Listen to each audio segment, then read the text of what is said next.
Chapter 40-36. Ning Shu didn't want to deal with Li Wen, but Li Wen came again. It felt like the monk could run away, but the temple couldn't. Who knew why Li Wen came this time? Anyway, it wasn't anything good. One wouldn't visit a temple without a cause. Earthworm brought the teapot into the house and poured a cup of tea for everyone. Earthworm was really a good family man. He had forgotten to bring him along when he went out to play. Next time, if there was anything, he would bring him along. Ning Shu took a sip of tea. The tea was a little hot, so he swallowed it. Why did they make tea and pour water? They were all boiling water. Why didn't they just pour magma and let people drink magma? He was going to get esophageal cancer. He was scalded silly. Ning Shu put down the teacup and glanced at Earthworm. Earthworm picked up the teapot and poured Ning Shu another cup of tea. Ning Shu didn't drink it this time. It couldn't be helped. The people who made the tea weren't ordinary people. Ordinary temperatures were useless to them. Could it be that Earthworm gave Yang Yang and her family boiled water? I'm also an ordinary child with tender skin, a child who weighs less than 200 pounds. Li Wen held the tea lid in one hand and stirred the tea foam, but he didn't drink it. The touch between the tea lid and the teacup made a rhythmic sound. Ning Shu rolled his eyes. What kind of psychological suppression was this? They were treating them as prisoners. Ning Shu said bluntly, "Brother Li Wen, if you have something to say, just say it. Everyone is very busy, right? If we know, we will definitely tell the truth."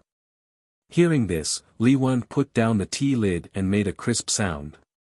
He said, "Royal sister." When Ning Shu heard this name, his eyelids couldn't help but twitch. Even his face began to tremble. Ning Shu sighed. "Royal brother." Then the two of them looked at each other across the table. "I went to find the grand uncle. I didn't feel the little mouse's aura in that place," Li Wen said. Ning Shu raised his eyebrows and didn't hide his surprise at all. "Brother, you went to find senior uncle just to confirm whether the little mouse is in their hands?" Li Wen nodded.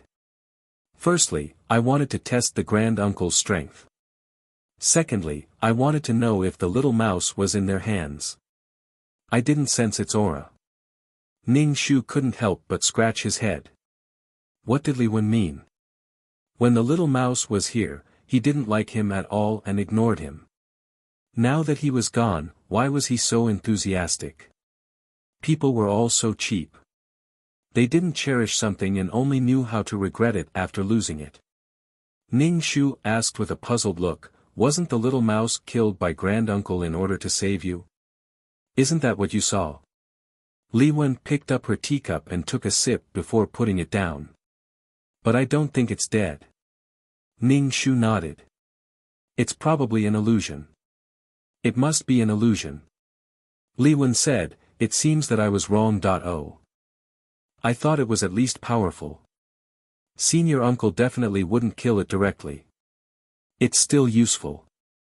Ning Shu was speechless. "You were wrong. If senior uncle wanted to kill someone, sometimes he had to look at the person's value. But the problem was that the little mouse was of no value to senior uncle at all. What was the point of keeping it? Moreover, the little mouse had the ability to replicate infinitely. It could only be troublesome. Normal people wouldn't keep it. Moreover, the little mouse wouldn't listen to senior uncle. Senior uncle must be sick to keep it. The little mouse often brought an army to provoke him. It was fine once or twice, but if it happened too many times, he would kill it with a slap. Would anyone have mercy on a mouse or a cockroach? Ning Shu could only smile. There was nothing wrong with smiling. It was better to speak less. Now, the little mouse was alive. To a certain extent, it was alive. It didn't even recognize them, let alone Li Wen. So what if it found a little mouse? It was better to follow an ordinary human. They thought that the little mouse's matter was over, but they didn't expect Li Wen to still be obsessed with the little mouse's matter. Li Wen's intuition was very accurate. She immediately found someone related to the little mouse. However, there was no need to think about this. After all, the little mouse didn't know many people, including them and Li Wen. Its relationship with other people was sparse and ordinary. It was good enough that it wasn't yelled at and scolded. It was endless. They didn't understand why Li Wen was so obsessed with finding the little mouse. It was probably because the little mouse was Li Wen's warmth and support when she came to the void from a human emperor. However, this kind of support hurt her self-esteem to some extent.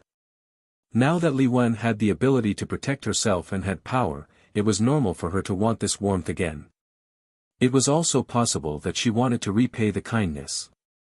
Li Wen fiddled with the tea lid and said casually, "I didn't feel the little mouse's aura from Grand Uncle and the others. Instead, I felt it from you." Ning Shu raised his eyebrows. "You might be wrong about us again. Could it be that they had come into contact with the little mouse before, or was Li Wen tricking them? However, they just refused to admit it." Ning Shu said directly, "He's really dead. He was crushed to death by Grand Uncle. His body turned into fine sand on the spot and returned to the embrace of the void." Ning Shu was telling the truth. The little mouse was dead. He dared to swear to God. Li Wen looked at Ning Shu's solemn vow and doubts flashed across her face. She said in a deep voice, "Royal sister." Ning Shu said, "You can call me Royal Mother. The little mouse is dead." He secretly took advantage of Li Wen. The sound of Li Wen fiddling with the teacup lid was a little bit loud. The rhythmic sound seemed to have formed a resonance with his heart. With a ding sound, the teacup lid fell onto the teacup. Tea splashed out, and the lid tilted onto the teacup. Ning Shu snorted. Was she trying to threaten them to hand over the little mouse? The smile on Ning Shu's face remained unchanged as he looked at Li Wen. Sure enough, the little mouse was a variable. Because of the little mouse, their relationship became unpredictable. Earthworm listened to their discussion and frowned slightly. Were they talking about the little mouse?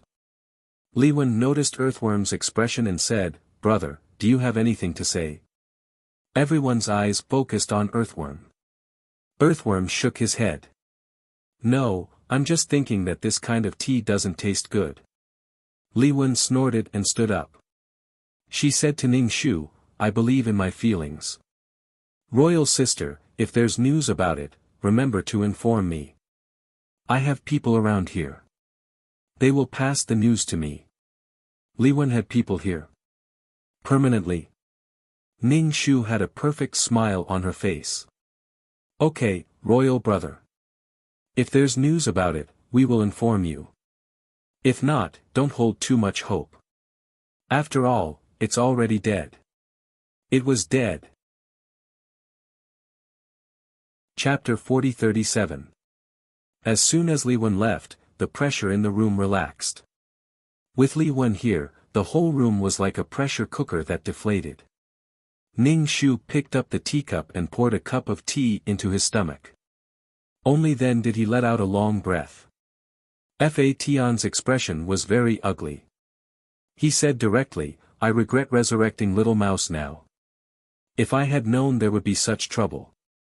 Little Mouse's death was a kind of trouble, but so was its life. It was unknown where Li Wen's confidence came from. She felt that the little mouse was in their hands. Sending someone to stay here was a threat while calling her sister. It could be said that she was using both the carrot and the stick. Jin Ji was still eating and did not care about this matter at all.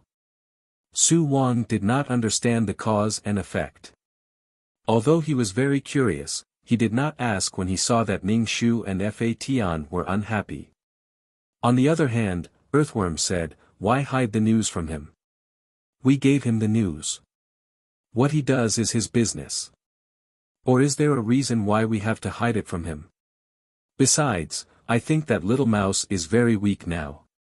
Following him is better than following an ordinary person. Therefore, Earthworm did not understand this matter. He had to endure it like a hero. He would rather die than submit. Ning Shu and Fa Tian looked at each other. Ning Shu shrugged and spread his hands at Earthworm. You are right. There is a reason for him to endure it. This was because when he resurrected Little Mouse, Fa Tian had the idea of experimenting. At that time Fa Tian was young and had a mischievous attitude. He did not implant any memories of Li Wen. This was the problem. Although this problem was not very big and Li Wen did not seem to have the qualifications to question it, the problem was that Li Wen was stronger than them now. She had the qualifications. The little mouse seemed to have lost its ability to replicate infinitely. In a way, the little mouse was dead. However, it was normal that Fa Tian did not implant Li Wen's memories into the little mouse. After the successful resurrection, the little mouse went to look for Li Wen again. That infatuated look was unbearable to look at. As Fa Tian's experimental subject, Fa Tian had his own selfish motives, especially his first experimental subject. There were some things that just happened due to a freak combination of factors that couldn't be explained easily.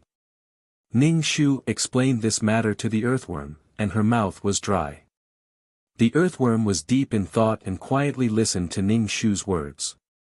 It didn't interrupt a word in the middle. He was quiet, like a gentleman, like a piece of jade, sparring and exchanging pointers. Earthworms were more like humans than humans. Suddenly, the light bulb above Ning Shu's head lit up. She said, "Little Mouse doesn't even know us now. It's normal that he doesn't know Li Wen. Li Wen can't say anything. Everyone was the same." The earthworm still shook his head and said, "I think the little mouse lost its memory because of the lack of energy. Once it has enough energy, it should still remember us. At that time, it wouldn't remember Li Wen." Ning Shu pouted and blew the hair on her forehead. "It's really intoxicating. How should we solve this matter? The dead mouse really gave her a lot of trouble. When it was alive, it made her worry, and when it was dead, it still did this." Ning Shu clenched her teeth and said to Fa Tian, "Let's settle this. I want to tell Li Wen about Little Rat. As for the result, let it be. No matter how bad it is, it will be better than this." Fa Tian said, "I also agree. Li Wen has the strength. We won't be trampled on by others." Before, they avoided being enemies with Li Wen because there was already a senior uncle. If Li Wen was added, the pressure would be too great. But if things couldn't be avoided, they could only face it calmly.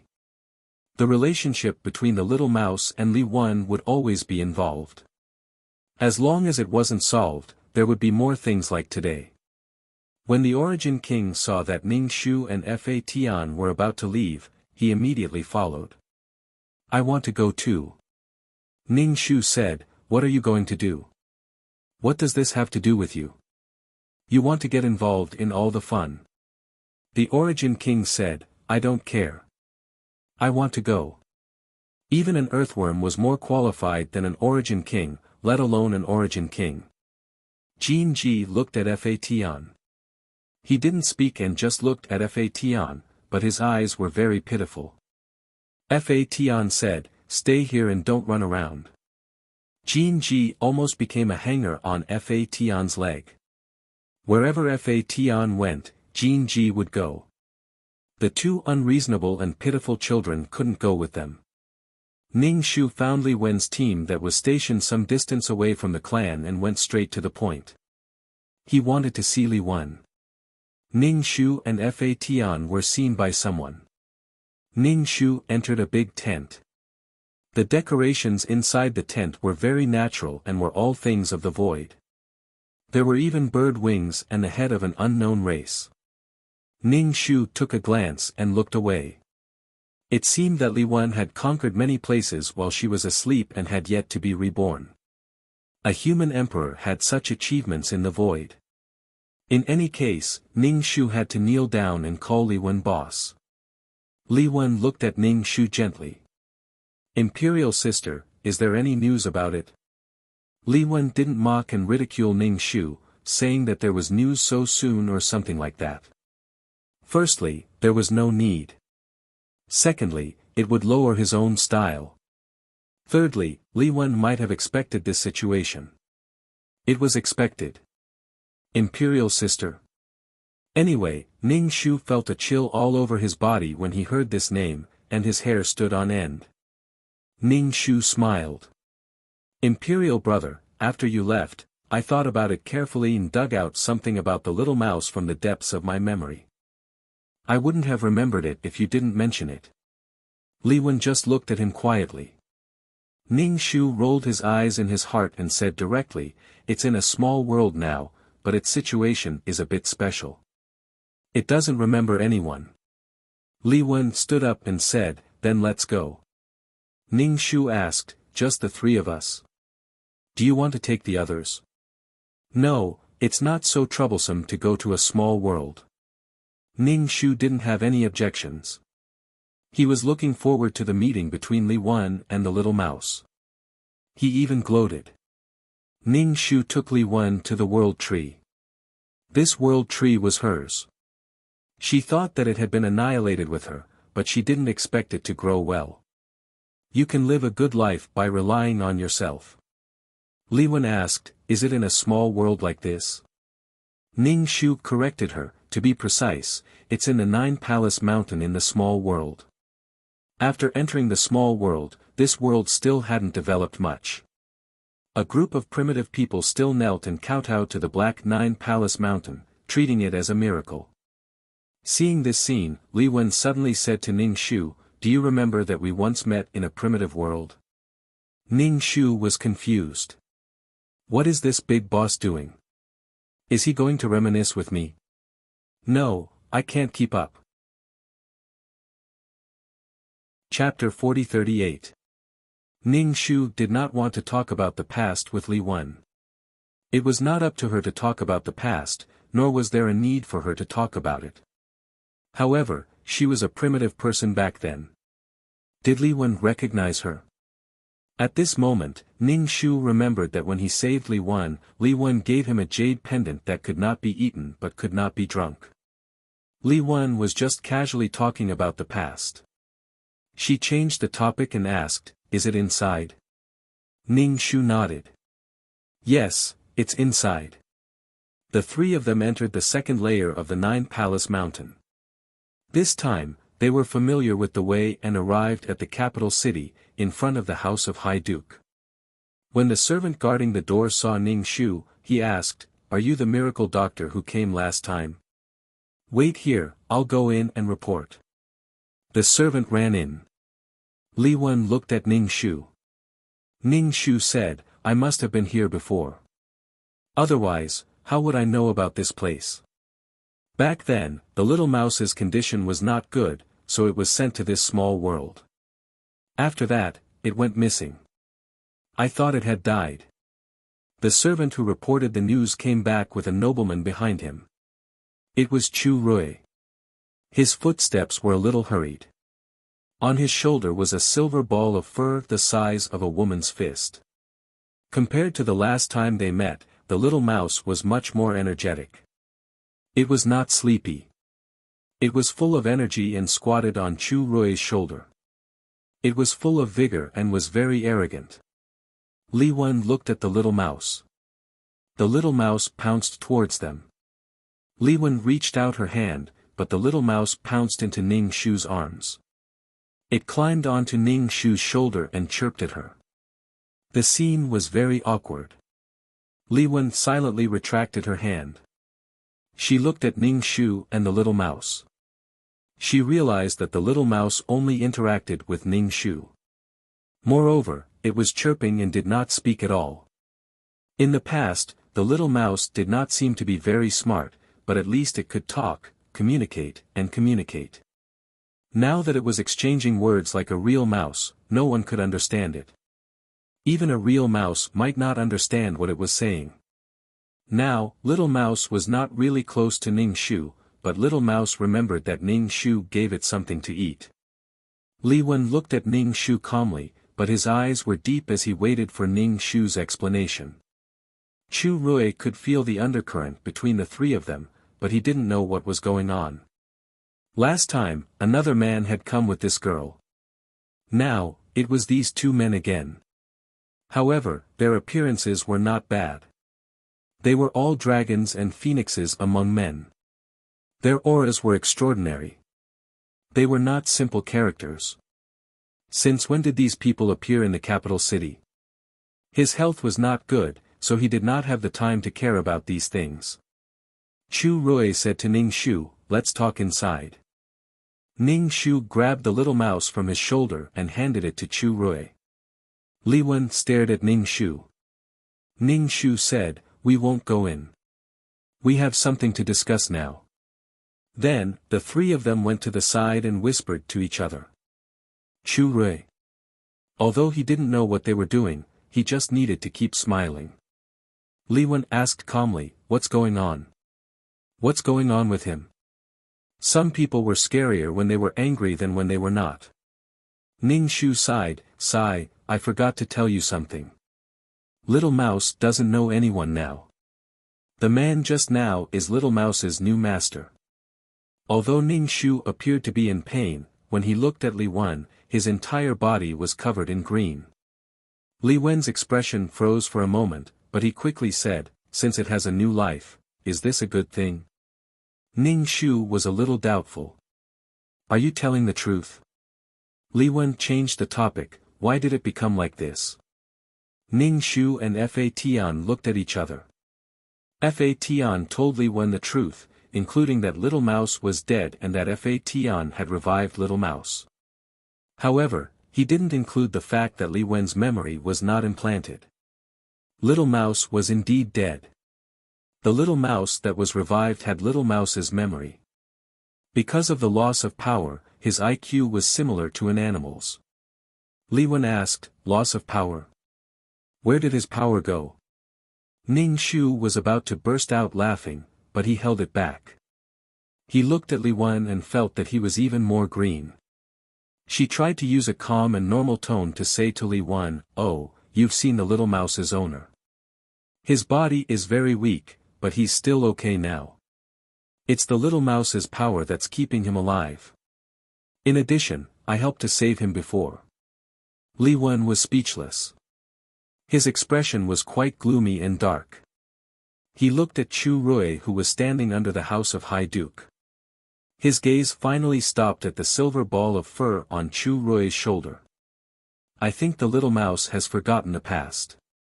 It's quite good to live like this. There's no need to live like before. Don't you think so?" Ning Shu was very calm now. Translator, Atlas Studios editor, Atlas Studios. On the contrary, he was quite happy. One could imagine how Li Wen was feeling now. It was definitely not good. In the past, the Little Mouse lived and died for him. It was crazy for him. It was crazy for him. It was crazy for him. It banged against the wall for him. Now, it was a different person. It was crazy for someone else. It earned a lot of money for someone else. Li Wen's heart must be very disappointed. Ning Shu asked Li Wen, "What do you think about this matter? Should we take the Little Mouse away and let it be separated from its new owner, or should we just let it go?" This was clearly stabbing a knife into Li Wen's heart. It was stabbing in and then pulling it out. It was bloody. Even if Li Wen did not care about the Little Mouse in the past, the feeling was different now that the Little Mouse had used its thoughts on someone else. It was reasonable to say that the Little Mouse was free to be good to whoever he wanted. However, when this kindness was used on someone else, it would be strange if he did not feel disappointed. Fa Tian and Ning Shu stared at Li Wen. They were very curious about his choice. Since it doesn't remember, then there's no need. However, I want to see if its new owner is qualified, Li Wen said. Ning Shu snorted. He really could not help but laugh. It was really because Li Wen's words were too funny. Was the new owner qualified? He said it as if Li Wen was a qualified owner. This was really too funny. Ning Shu asked, how are you going to test if he is a qualified owner? Moreover, Li Wen did not have any position to test. He was the previous owner of the little mouse. It could be said that there was no relationship between them. Moreover, if he tested it, it would be too cruel to Chu Rui. Because the difference in strength was too big, how was he going to test it? Was he going to use the safety of the public house to threaten Chu Rui to give up the little mouse? This was melodramatic and bullying. It was completely a joke. If it was this kind of test, Ning Shu would look down on Li Wen. If Li Wen stomped his feet, the public house would be like an ant's nest. It would be smashed into pieces instantly. Chapter 40-39. Everyone thought that Little Mouse was a pet. This was human thinking, but in reality, it had always been Little Mouse's choice.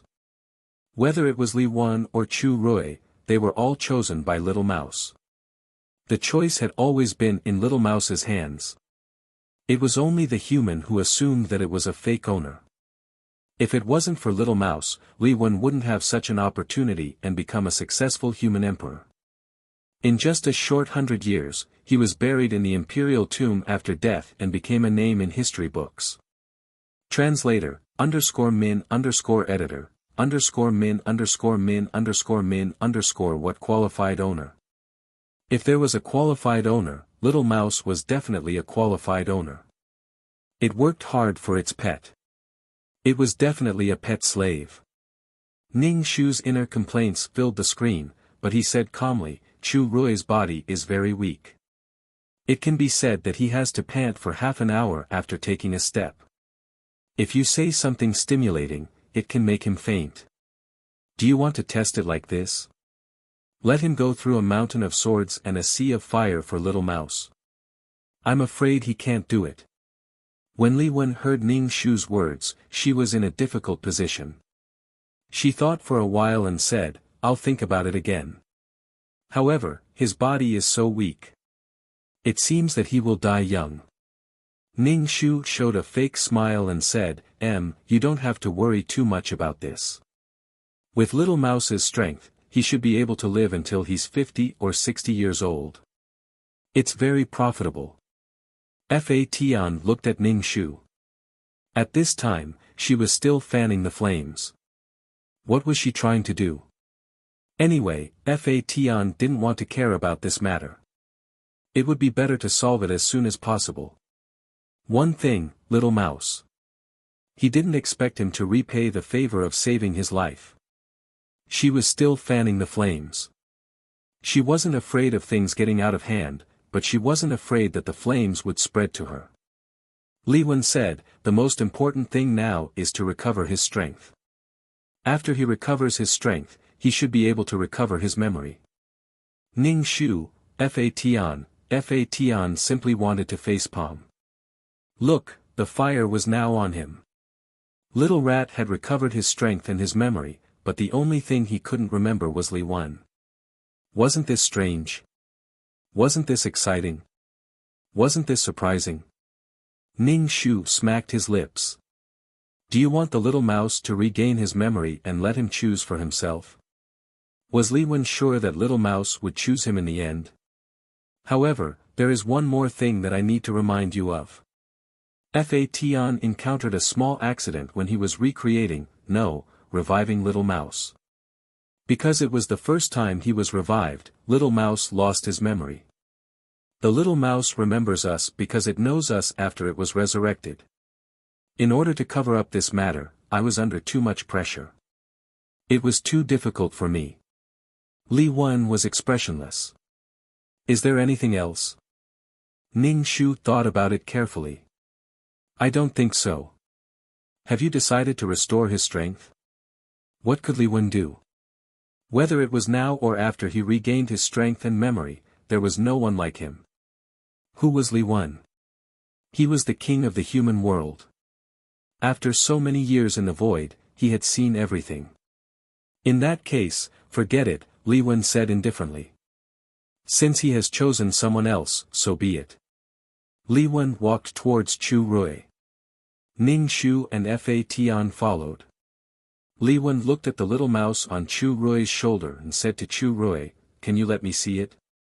Chu Rui was very confused and hesitant. He subconsciously looked at Ning Shu.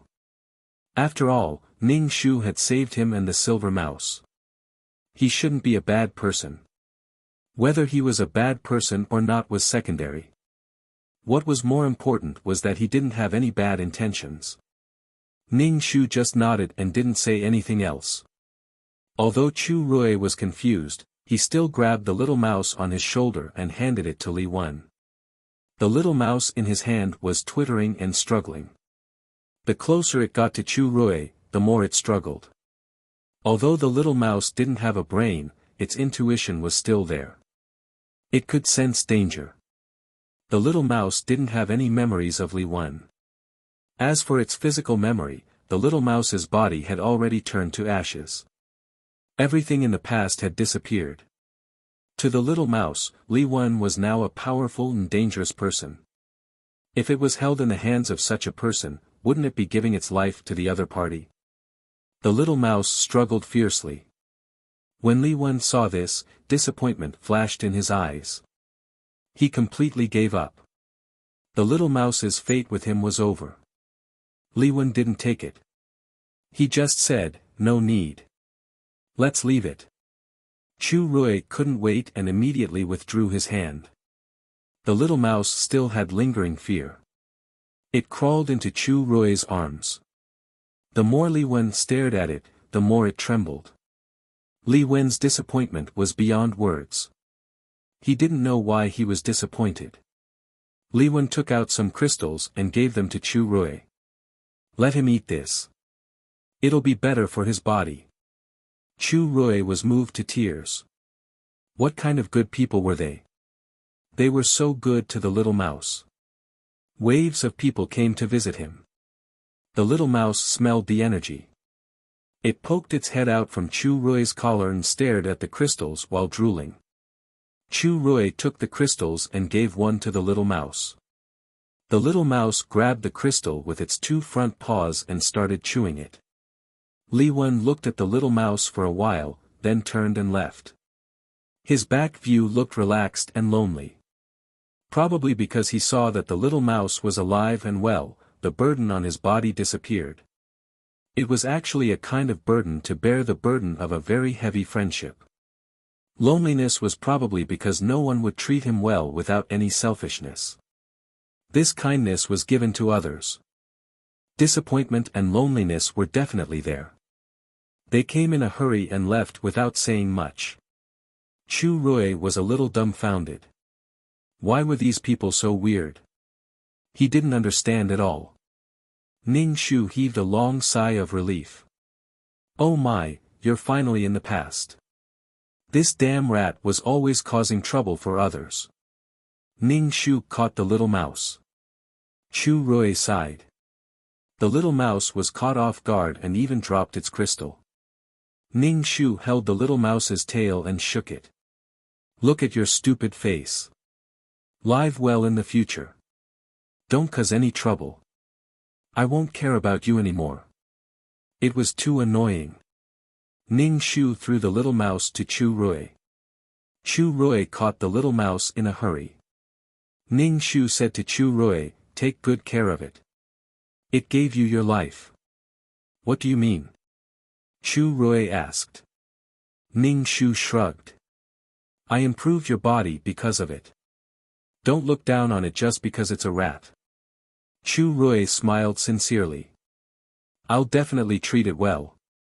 He was so lonely that he needed a silver rat to accompany him. He was far away from everyone else and couldn't get close to them. Chapter 40-54. It was as if she was the only person in this world. Everything in the world had nothing to do with her. That feeling of loneliness made her despair. Life was so sad that she had to rely on a pet to fill it up. Otherwise, she would be so lonely that she would want to die. Ning Shu nodded. She was overjoyed. She had finally dealt with Li Wen. She would never come to this world again. she probably wouldn't even come to Nine Palace Mountain. There was no one she was familiar with here. Why would she come again? Yao Nyang was already dead. She might even be reincarnated. As for Yao Nyang's child, it had nothing to do with her. She had never interacted with her before. She had no feelings or blood relations. They were just strangers. Chu Rui invited, "Gu Liang, do you want to come in and have a cup of tea? Thank you for saving us last time. I've prepared a small gift. Please accept it." Ning Shu waved her hand. No need. She wanted to stay to eat and drink, but Li Wen didn't seem to be in a good mood. At this time, it wasn't appropriate for her to eat, drink, and play. She could eat whenever she wanted to. She had to deal with Li Wen first. Moreover, it wasn't a problem for Li Wen to let people stay in the clan land. Did they have to move? Moving was so troublesome. They had to move all the pots and jars away. Moreover, they had to build a new house. It was too troublesome. Moving wouldn't solve the problem either. They had to let Li Wen go. Chu Rui didn't force Ning Shu and the others to stay. He waved his hand and a servant came over with a box. "This is the gift I prepared for you. Take a look," Chu Rui said. Ning Shu opened the box. Inside was a box full of jewelry, glittering with golden light. There were pearls, silver, gems, and gold. Earrings, headbands, necklaces, and so many other things were pushed together. The lid almost couldn't be closed. Although this seemed to be quite impactful, it was a little too careless. Ning Shu accepted the box. It was quite heavy. Fa Tian took the box. Ning Shu said to Chu Rui, "Thank you for your gift. I like it very much. In the future, if he was poor in the small world, he could use this to exchange for the small world's currency." In a small world, different countries had different currencies, let alone different small worlds. Chu Rui heaved a sigh of relief. "I'm glad you like it." Ning Shu nodded. "I like it very much. Not bad, not bad." She stared at Chu Rui's luck and found that Chu Rui's luck was getting stronger and stronger. It was as if he was about to soar into the sky with an unstoppable momentum. Because of Chu Rui's poor health, even if he had a good family background, it was useless if he did not have a good body. It could be seen how important it was to have a healthy body. The body was the foundation of all careers, ambitions, power, and love. Ning Shu touched her face. Yes, she had to sleep early and wake up early to train her body. Now, Chu Rui's luck was much stronger than before. Ning Shu glanced at the purple palace. Who knew when he would be sitting in the palace? Although nobles with power and influence all had purple karmic luck, they didn't have this much. Ning Shu was curious. As a prince, how did he become the young master of the public house? There must be some ups and downs in the past. In this situation, Ning Shu could guess 180 possibilities even with her eyes closed. It couldn't be helped. She was experienced and experienced. However, Ning Shu felt suffocated. There was an indescribable grievance in her heart. She couldn't let go of this anger.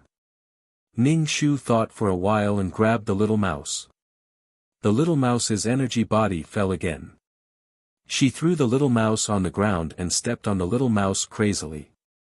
It was squeaking and running away. The little mouse was much more energetic now. It had the ability to run away. The woman and the mouse chased each other. Of course, the little mouse was still beaten. Ning Shu was sweating profusely from chasing, but the little mouse was beaten to death. Its fur was all tangled up. It looked very pitiful. Ning Shu put her hands on her hips and let out a long sigh. Comfortable, Chu Rui saw the situation and wanted to stop it, but he couldn't. With his weak body, he couldn't even beat a child. Moreover, it was a girl. With his strong body, even the agile silver mouse couldn't escape from his evil claws. Since he wanted to kill the silver mouse, why did he save it? Why did he have to do something unnecessary? He would suffer some physical pain, but his life wouldn't be in danger. From this, it could be seen that the little mouse used to be very close to them. They didn't take the little mouse away and left it by his side. Without the little mouse, he might be able to live day by day, but every day was lonely and lonely. Chu Rui thought for a while and looked up at the sky to prevent tears from falling. He was really, really, really touched. Ning Shu finally stepped on the little mouse. The little mouse stuck out its tongue, rolled its eyes, and fainted. Chu Rui picked up the little mouse and patted the mud off its body. Ning Shu clapped his hands. Okay, let's go. Fa Tian held the box and left with Ning Shu. After leaving the small world, Li Wen was standing on the Nine Palace Mountain, looking at the primitive society in the wilderness. Seeing Ning Shu come out, he glanced at the box. Ning Shu said, I said goodbye to little Housie and we talked for a while. Li Wen said, let's go. After leaving the small world and arriving in the void, Ning Shu asked Li Wen, where are you going next? Li Wen said, are you chasing me away? Ning Shu shook his head. No, I'm just curious. I'm curious about your destination. Li Wen said, I don't want to go anywhere for the time being. I'll stay here for a while. How long was a while? Ning Shu's expression froze. What was Li Wen going to do? Get out of here. Li Wen looked down at Ning Shu's expression and asked, what's wrong? Am I not welcome here? Ning Shu forced a smile and his muscles twitched. Of course not. Of course I welcome you. Li Wen nodded. It's good to stay and rest. We haven't seen each other in a long time. I don't even remember what you looked like in the past. Ning Shu maintained his smile. Oh, yes. But I can't accompany you all the time. I have things to do. Li Wen said nonchalantly, you do what you need to do. I don't need you to be in front of me all the time. Ning Shu was speechless. What kind of god did I offend? Ning Shu asked, are you staying because of the little mouse? Li Wen shook his head. No. Ning Shu said, then leave, there was another ancestor, and she was right next to him. It was like a fishbone stuck in his throat. Li Wen probably saw the displeasure in Ning Shu's heart and said straightforwardly, I won't do anything to you, and there's no need for me to harm you. Or, do you want to do something to me? Ning Shu took a deep breath and smiled. Of course not. Chapter 40-55. Ning Shu felt that even if his brain was damaged, he would not find fault with Li Wen for no reason. In order to show her attitude, Ning Shu said again, how could I do anything to you? Do you think I have nothing better to do than to look for trouble? Li Wen patted Ning Shu's head heavily. Your brain is still very clear. Ning Shu felt that he might have a concussion. They did not care about her at all. They wanted to break her head open. Just like that, their barren land had an extra neighbor. It was very uncomfortable living next to them. The Divine Stone Tribe was the most uncomfortable. They had already regarded this place as their territory. Now, a group of people had come to their territory. There was no doubt that someone had come to their home and planned to stay for a long time. The problem was that their relationship was not that good. The Divine Stone Tribe was a little anxious. They could not sleep well. Shan Yu came over and asked Ning Shu, when is your friend leaving? Ning Shu said. I don't know. Are you going to pretend that they don't exist? They exist. How can I pretend that they don't exist? Their presence is so strong that it is impossible to ignore them. Shan Yu said, then why don't we move to another place? It was only because they didn't have hair. If they had hair, the entire ground would be covered in hair. Ning Shu said, why should we move? He will stay for a while and leave. Don't worry about him. Do what you need to do. Besides, if they moved, Li Wen might follow them. Why would they waste that god? Li Wen was a person who could not stop. She would stay for a while to have her own ideas or to simply rest. Ning Shu comforted Shan Yu and told them not to worry. What could Shan Yu do? That was the only thing he could do. He would sleep less and go out to find some hard stones and metals to fill his body. Ning Shu said, "Actually, you have seen him before. He has no ill intentions towards you." Shan Yu blinked and thought for a while. Have I seen him before? Why don't I remember? At that time, the little mouse had yet to die. She was still in her soul form. She went to the void to pull the metal, and she pulled it onto the mountain. When Shan Yu was lying there, he looked like a small mountain.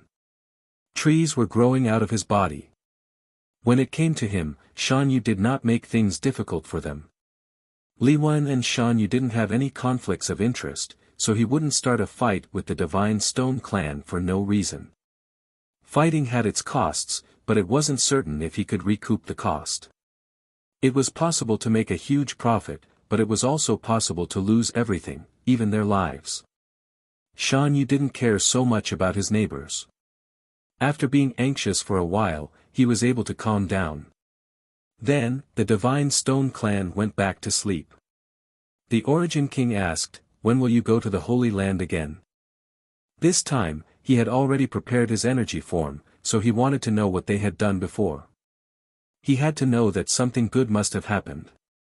"Ning Shu, you haven't been there for long. Why do you want to go again? If you go, you'll be kicked out." Only then did the old man impatiently look at them. "Void King, can't you spend money even if you have it?" "I don't care, I want to spend money, I want to spend money." After Li Wen, the clan attracted another guest, and that was Dong Lan. He thought that Dong Lan wouldn't come to Fatian after the previous unhappy parting. But she still came. It seemed that Dong Lan liked Fatian quite a bit. Compared to Ning Shu, the fake lowly, Dong Lan, the real lowly, didn't hold a grudge. But after the anger passed, she acted as if nothing had happened. Visiting each other wasn't a big problem, as it was a sign of friendship between the races. Ning Shu had gone to Dong Lan Sea before, so now that Dong Lan was here, he naturally had to entertain her. Dong Lan looked at the rough and barren clan land. Compared to the beautiful Crystal Palace, this place was really too simple. However, Dong Lan did not reveal a look of disdain. This was because all races lived this way. For example, many races in the East Orchid Sea did not even have a home. Drifting with the waves had its advantages, but it also had its disadvantages. From a certain point of view, it could corrupt a race. When Dong Lan saw Fatian, she was still very happy. "I brought a gift." "Fatian. How did you find this place?" Dong Lan chuckled and avoided the main point. "I definitely have my ways." Ning Shu decided to catch some birds to prepare some food. But thinking about it carefully, it was too troublesome to cook by himself. It was better to go to the small world and buy some delicious food. However, the food in the small world didn't have much energy. For void creatures, it could even be considered food with no energy at all. The last time they went to Dong Lan Sea, Dong Lan took out something that she thought was very good and precious. Although things like eyeballs looked scary, they still ate them. Ning Shu still went to catch birds bitterly. He brought Jin Ji and Su Wang with him, leaving Fatian to talk to Dong Lan. His family needed to be entertained. While hunting birds, he met Li Wen. Ning Shu invited him to his house as a guest. Li Wen didn't refuse and followed along. He even brought some ingredients. There was a large piece of meat with a strange fragrance. Ning Shu asked curiously, "What meat is this? It smells so good. Just eat it." "There's no need to know what meat it is. Do you need to know the hen when you eat eggs?" Li Wen said. Ning Shu, although that was the case, if he knew what meat it was, he might be able to catch some to eat in the future.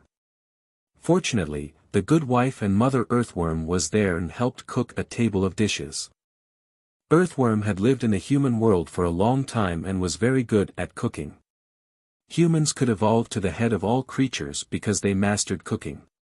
Cooking gave humans an advantage in obtaining energy. The energy obtained could allow the brain to develop quickly. A potato had very little heat when boiled, but after being fried, it had more than 4 times the heat when boiled.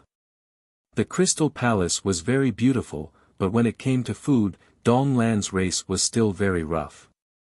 Seeing the table of food, Dong Lan's face was filled with amazement.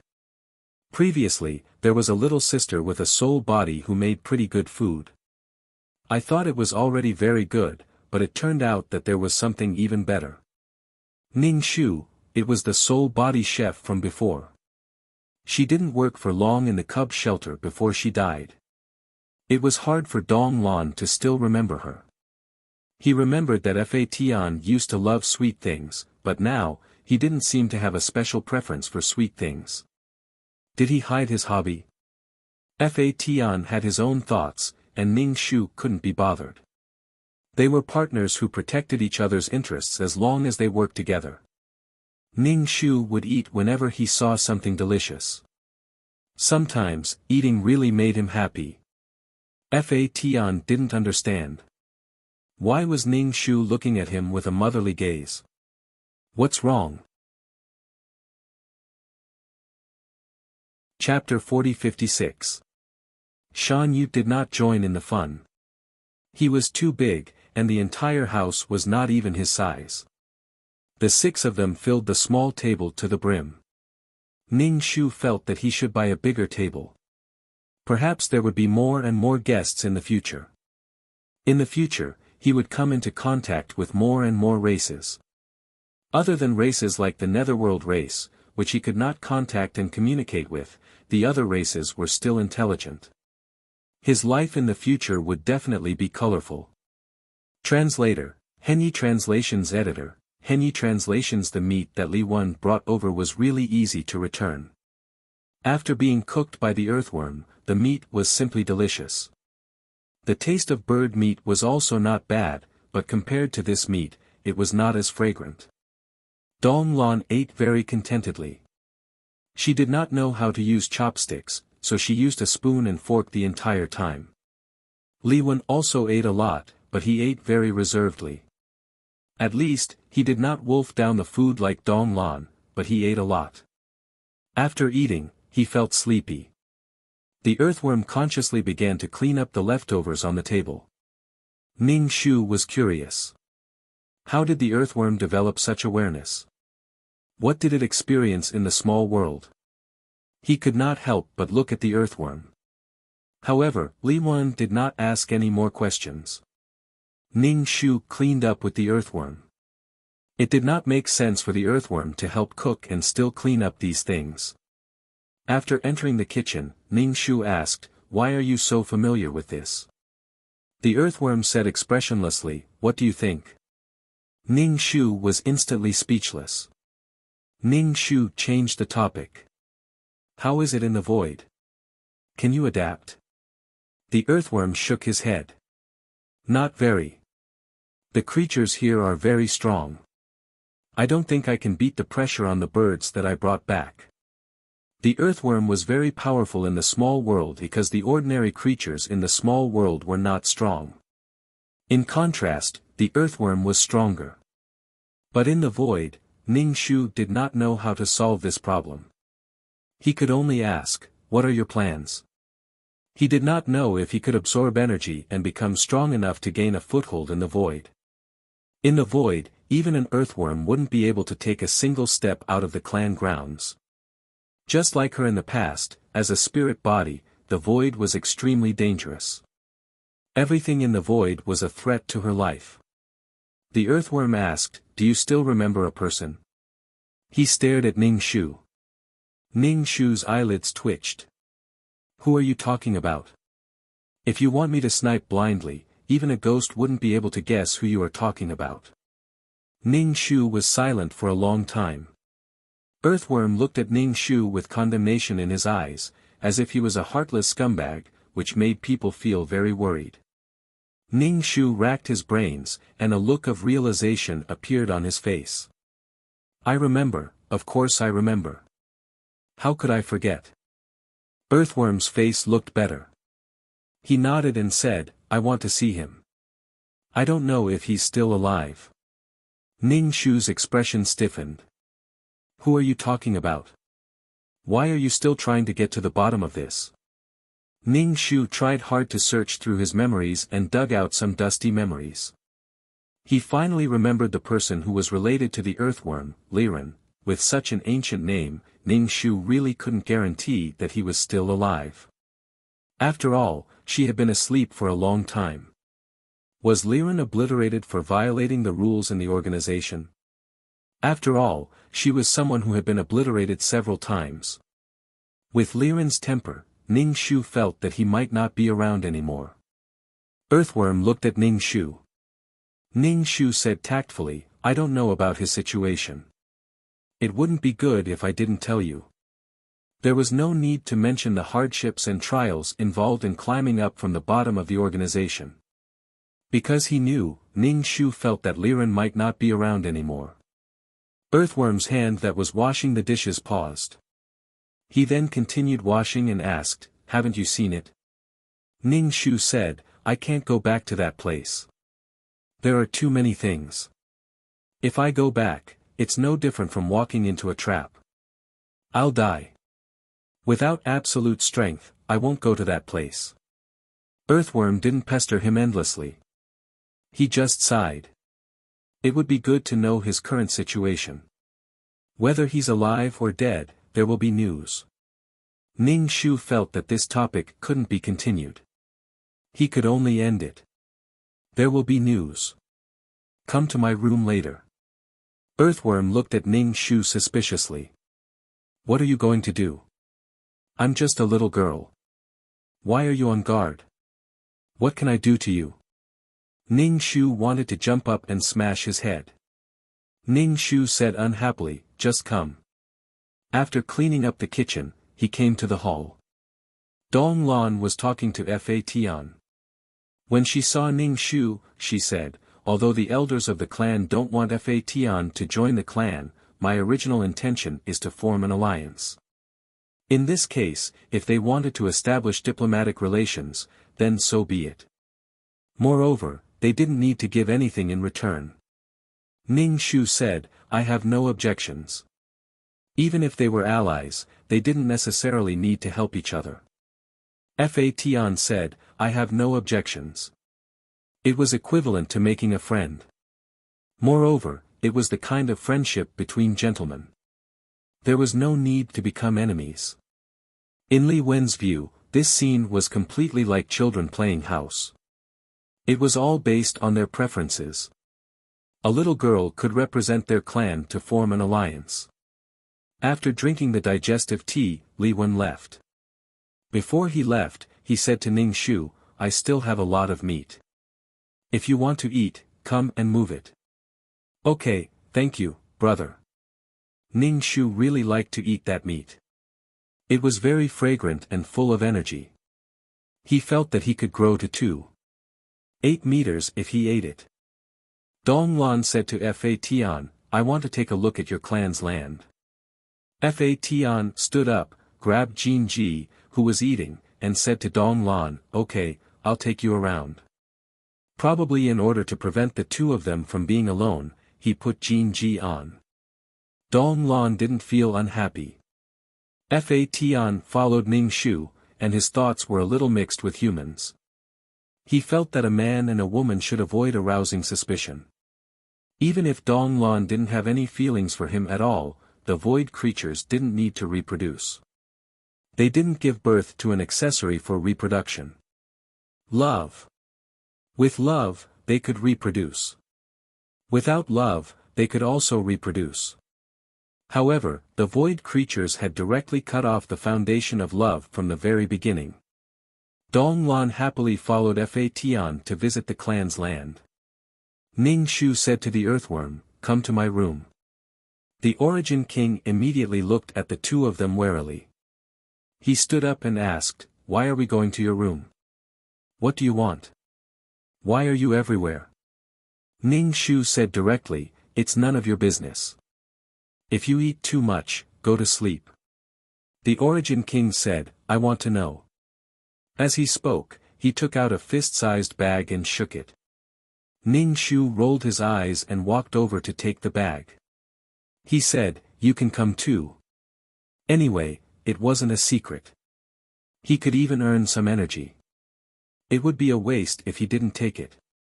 The Origin King looked more and more handsome when throwing money. Chapter 40-57. The Origin King didn't look stupid at all when he threw money. How could he be called stupid? He wasn't stupid at all. However, this guy's energy body was really easy to earn. He didn't know if others would buy it if he went out and threw money like this. They would probably buy it. After all, no one disliked having more energy bodies, just like no one disliked having more money. The Origin King saw Ning Shu compromise and thought that energy bodies were really good things. No matter how arrogant you were, a bag of energy bodies would be enough to knock you down. There was really no sense of accomplishment. He hadn't even had time to show his charisma yet. People nowadays were really shallow. Ning Shu entered the room and put a bag of energy bodies in front of Earthworm. The Origin King. "Earthworm." Ning Shu said to him, "Take a look and see if you can absorb this energy. You can't always stay in this place, it's hard to move around. It's better to go to the small world." If he went to the small world, he would definitely be able to do whatever he wanted. The Origin King, damn, this was just a matter, why did he have to be so mysterious? Going back to the room and saying that he wasted a small bag of energy bodies, was he crazy? "Ning Shu, did I ask you to follow me?" Earthworm opened the bag and took a look. Inside was colorful energy. He asked, "How do I absorb it? Do I eat it? Was it really okay to eat the same thing as stone?" Ning Shu patted Earthworm's shoulder. "I believe in your teeth and digestive ability. When you used to chew soul crystals, it was like you were chewing cotton candy. This thing shouldn't be a problem for you. If you can't eat it, try and see if you can absorb the energy bodies inside." Earthworm took a piece of energy body and studied it carefully. Ning Shu touched his chin and looked at Earthworm. "You are now in a human body. Do you have meridians and dantian?" Before Earthworm had time to speak, he felt her eyes scanning him from head to toe, as if he was stripped naked. Ning Shu used his spiritual force to scan Earthworm's meridians and dantian, and a look of jealousy appeared on his face. Jealousy made him extremely ugly. Anyway, Ning Shu was very jealous. What kind of good body was this? Ning Shu took out a peerless martial art and said, "If you can't absorb this kind of energy no matter how hard you try, you can try to cultivate this. As you know, this is the secret manual that I imparted to Lady Yao back then," Ning Shu said. The Earthworm subconsciously asked, "This is a secret manual for human cultivation. I can cultivate it too." In the small world, the Earthworm's skin was coarse and thick. No one could do anything to it, so it had never thought of cultivating this. Now that he was here, he still had to cultivate the secret manual that Yao Nyang had once cultivated. Was the compatibility that strong? Wouldn't he explode? Ning Shu said, "No, you should be able to cultivate it. As long as you have meridians and dantian, you can give it a try. If you can't cultivate it, then forget it." In a small world, peerless martial arts absorbed spirit chi. Without spirit chi, one could only absorb the fiery sun energy. However, the fiery sun energy would burn one's body, and the side effects would be greater. There was not much star power. Although the sky was full of stars, the amount of star power that fell was very little. In the void, the peerless martial arts absorbed an unknown force. Ning Shu didn't know what this force was, but it was very powerful. Fatan looked at the very simple secret manual. The words, "Peerless Martial Arts," were written crookedly on it. When he opened it, he saw that there were some relatively abstract movements. If someone could really cultivate according to the movements written on it, their comprehension ability would definitely be first class, not to mention other things. The earthworm put away the energy body and the secret manual. "I will try my best to read it. If I am destined to not survive in such a place, I will go to the small world." The earthworm didn't intend to fight head-on. He would just let nature take its course. If he couldn't continue on this path, then he would retreat. After all, this was how people lived their lives.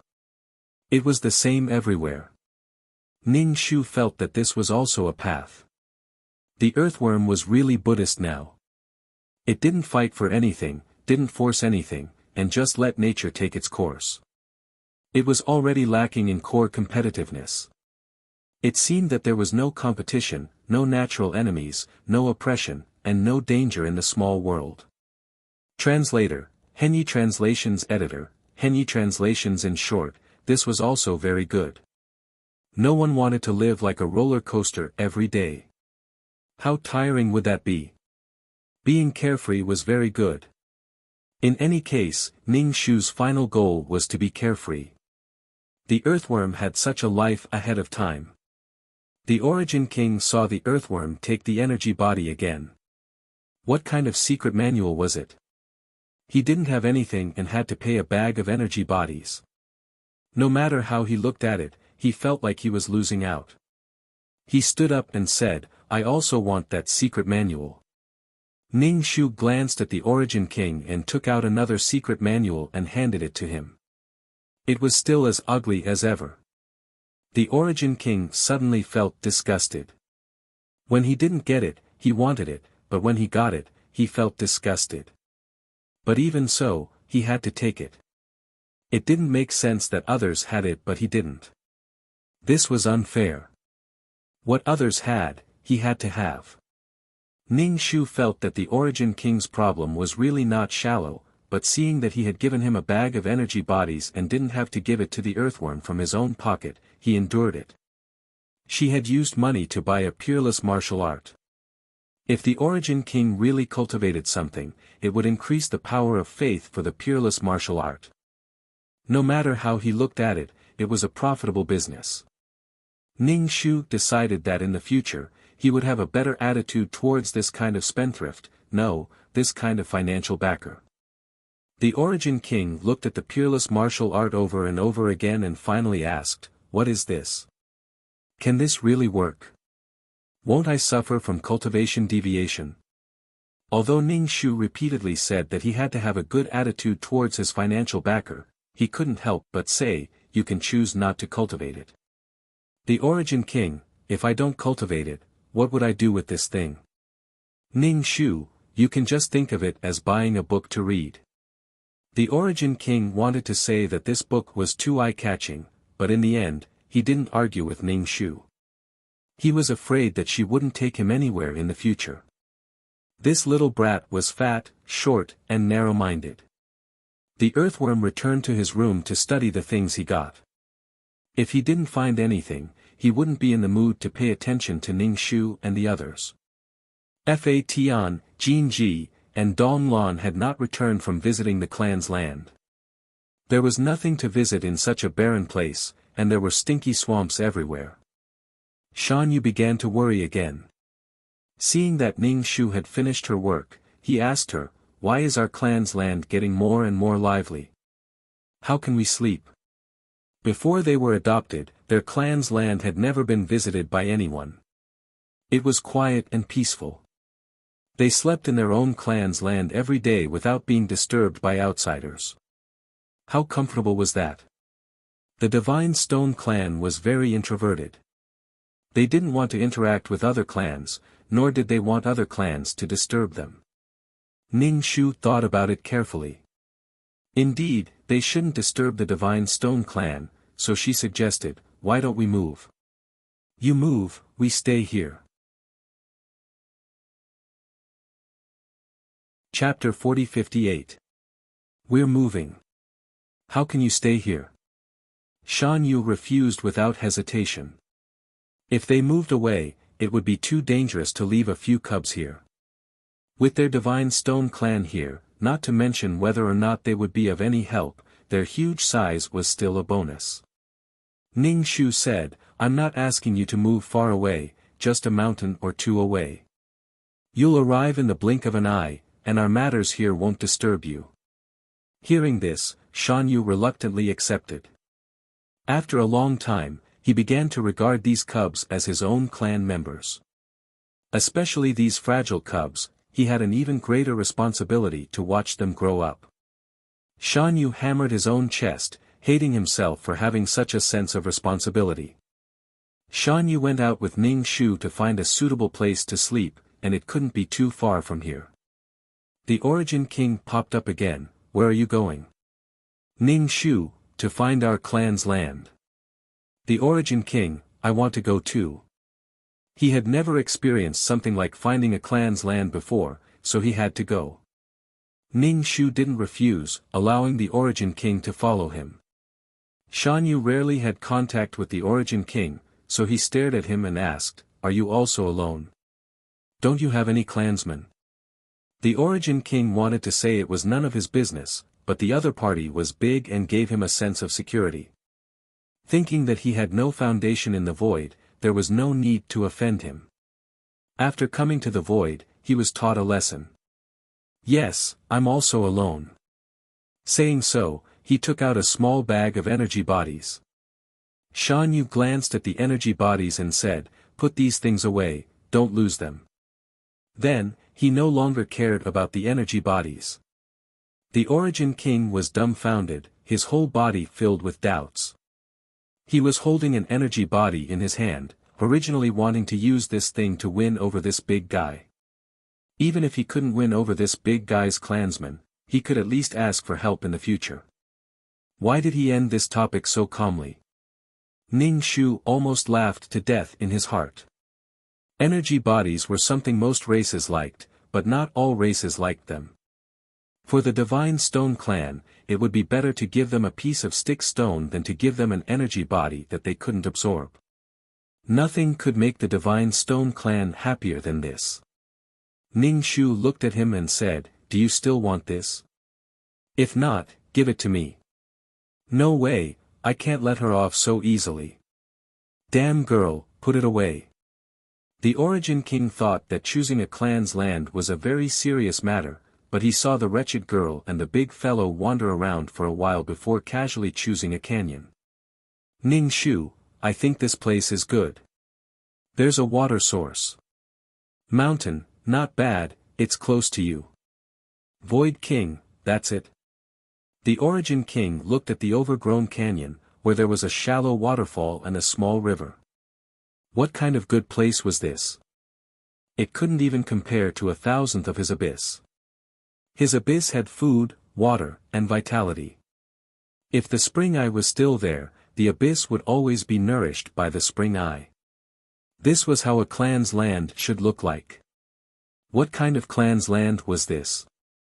The Origin King opened his mouth with difficulty. That's it, I think we should choose another one. Ning Shu and Mountain looked at him strangely. Why do we have to choose another one? Origin King. Did I say something strange? He suddenly felt that he was very abnormal. Bah, you're the abnormal ones. Origin King, what I mean is, we should choose another one. This place is too rough. There's no energy or vitality. Mountain laughed, we don't need that kind of thing. We just need a place to sleep. But this place was too rough. However, seeing the moss growing between the rocks on Mountain's body, he couldn't help but feel that the word exquisite was associated with this race. After choosing their clan's land, Mountain went back to inform his clansmen to move.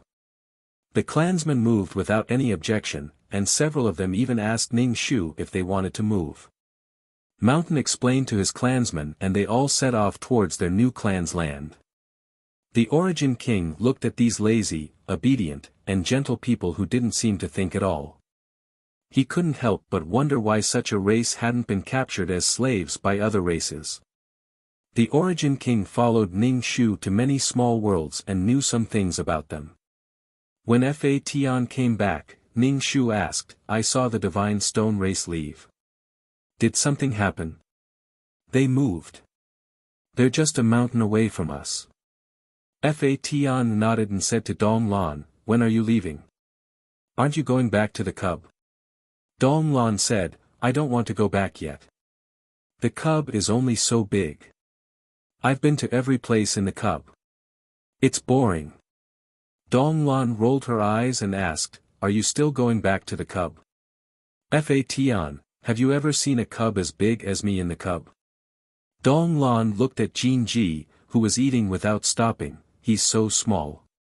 Aren't you going to send him to the cub?" "Fa Tian. Do you think he's a normal cub?" "Dong Lan, how many of the cubs in the cub are normal?" Ning Shu listened to their words and felt that throwing Jin Ji to the cub would bring a devastating disaster to the cub. When Jin Ji was hungry, he would even eat his own clansmen. He would eat everything within his sight that he could get his hands on. He was completely reduced to a demon of appetite. Even the cubs inside were very dangerous. He was very stable now, but he was a bomb. Ning Shu felt that before he encountered danger in the future, he would first put Jin Ji on his forehead for a period of time. He would starve him until he lost all reason before throwing him in front of the enemy. One person could slaughter 1,000 soldiers. Jin Ji only felt his entire body turn cold, and he shuddered. The sudden sense of danger almost made him bare his teeth. What was this feeling? Jin Ji subconsciously looked at Ning Shu. Did she want him to stay behind again?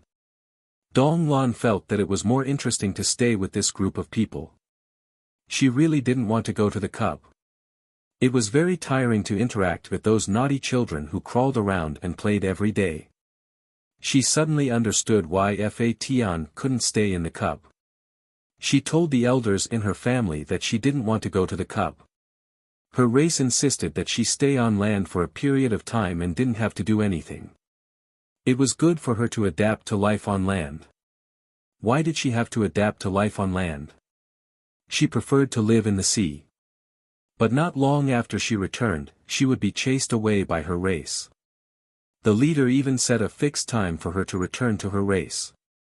If it wasn't for her trust in her race, Dong Lan would have suspected that she had been chased away by her race. Why didn't they let her return to her race? And she was going to be the next leader. Dong Lan didn't have many friends on land. Chapter 4060. Treasures could only be found in heaven and earth. If a cultivator obtained a treasure, they would be the world. If an ordinary person obtained a treasure, their wealth would be comparable to that of a country. Anyway, if you obtained a treasure, you would obtain the world. That was how awesome it was. People flocked to search for treasures and fought hard for treasures. Even if they obtained a manual with bad handwriting and abstract style, they would not throw it away even if they felt that it was a scam. After investing so much in it, they definitely had to cultivate. If they did not cultivate, they would be sorry for taking such risks. So what if it was abstract? They had to cultivate. Earthworm saw that Ning Shu's expression was not good and apologized. "It's my fault. This is very powerful." Ning Shu rolled her eyes. "Give it back to me. Hurry up." Earthworm was confused. "I can cultivate. I shouldn't have questioned you." Ning Shu said, "No, it's a waste of my manual for you to cultivate. No, give it back to me quickly." She turned hostile. Earthworm asked himself if he had gone too far. She was thinking for him and still questioned him. She should be angry. He apologized. "It's not that I don't think it's powerful. I just don't know if I'm suitable for cultivation." Ning Shu chuckled. "You haven't cultivated before. How do you know that you're not suitable for cultivation?" "I'll cultivate right away." Ning Shu said, it's too late. I don't think you're suitable for cultivation now. Come again. Earthworm looked at Ning Shu and regretted saying that. It seemed that he was determined to get the manual back. Earthworm slowly took out the manual from under the pillow and handed it to Ning Shu. Ning Shu took back the manual angrily. You treat my manual so casually. Earthworm was speechless. Was he going to worship it on the altar and burn 3 sticks of incense every day for a lifetime? Ning Shu put away the manual, walked to the door, and said to Earthworm, think of a solution for your strength. I can't be bothered to care about you. If he cared about her, it would make him seem like he was meddling in other people's business. Earthworm was speechless. What a temper. Ning Shu said, if you want to go back to the small world, tell me. I'll take you back. Humph, she turned around and left. Ning Shu returned to his room and stuffed the secret manual under his pillow. Then, he sat cross-legged on his bed and began to cultivate. Because her meridians were incomplete, her absorption of energy was very slow. Even if she only had one incomplete meridian, she still needed to store it full of energy, in case she ran out of energy when she was in danger. Update the fastest computer terminal, / while he was cultivating, there was a knock on the door. Ning Shu swept with his spiritual force and found that it was Earthworm. Earthworm was holding a small plate with pastries on it. Ning Shu had the intention to ignore him. First, he gave her the energy form, and then he gave her the secret manual. Instead, it made her seem like she was being cheap and stuck to him. She lazily said, I'm asleep. Stop knocking. In any case, he wouldn't open the door. Earthworm frowned and knocked on the door again. I know you're not asleep. Open the door. I have something for you. Ning Shu, no, I'm asleep. I don't want anything. Don't knock on the door. If you disturb me, I'm going to get angry. Earthworm didn't knock on the door. It seemed that she was really angry this time and questioned what she valued most. After Earthworm left, Ning Shu continued to cultivate and basically didn't go out. During this period, Earthworm made different pastries and came to knock on the door, but Ning Shu didn't open the door. There were few meridians, so the absorption of energy was really slow. When it was used, it was like the gate was opened, surging out violently. But when it was absorbed, it was a trickle, and sometimes the flow was cut off. At first, Ning Shu responded, but when Earthworm knocked on the door, Ning Shu didn't speak. Earthworm didn't respond when he heard that, so he didn't knock on the door. He didn't know if she was really asleep or just didn't want to talk to him. He had never seen her so angry. Earthworm was a little helpless and didn't know how to deal with it. Even food couldn't tempt her anymore. Ning Shu spent a lot of time cultivating. When he came out of the room, he went to the hall and saw that the table was full of all kinds of pastries. Some of the pastries were a little old and the color didn't look good. Ning Shu looked at the pastries on the table expressionlessly. Earthworm came in with a new plate of pastries. When she saw Ning Shu come out, she said, I made these for you. Have a taste. Ning Shu sat down.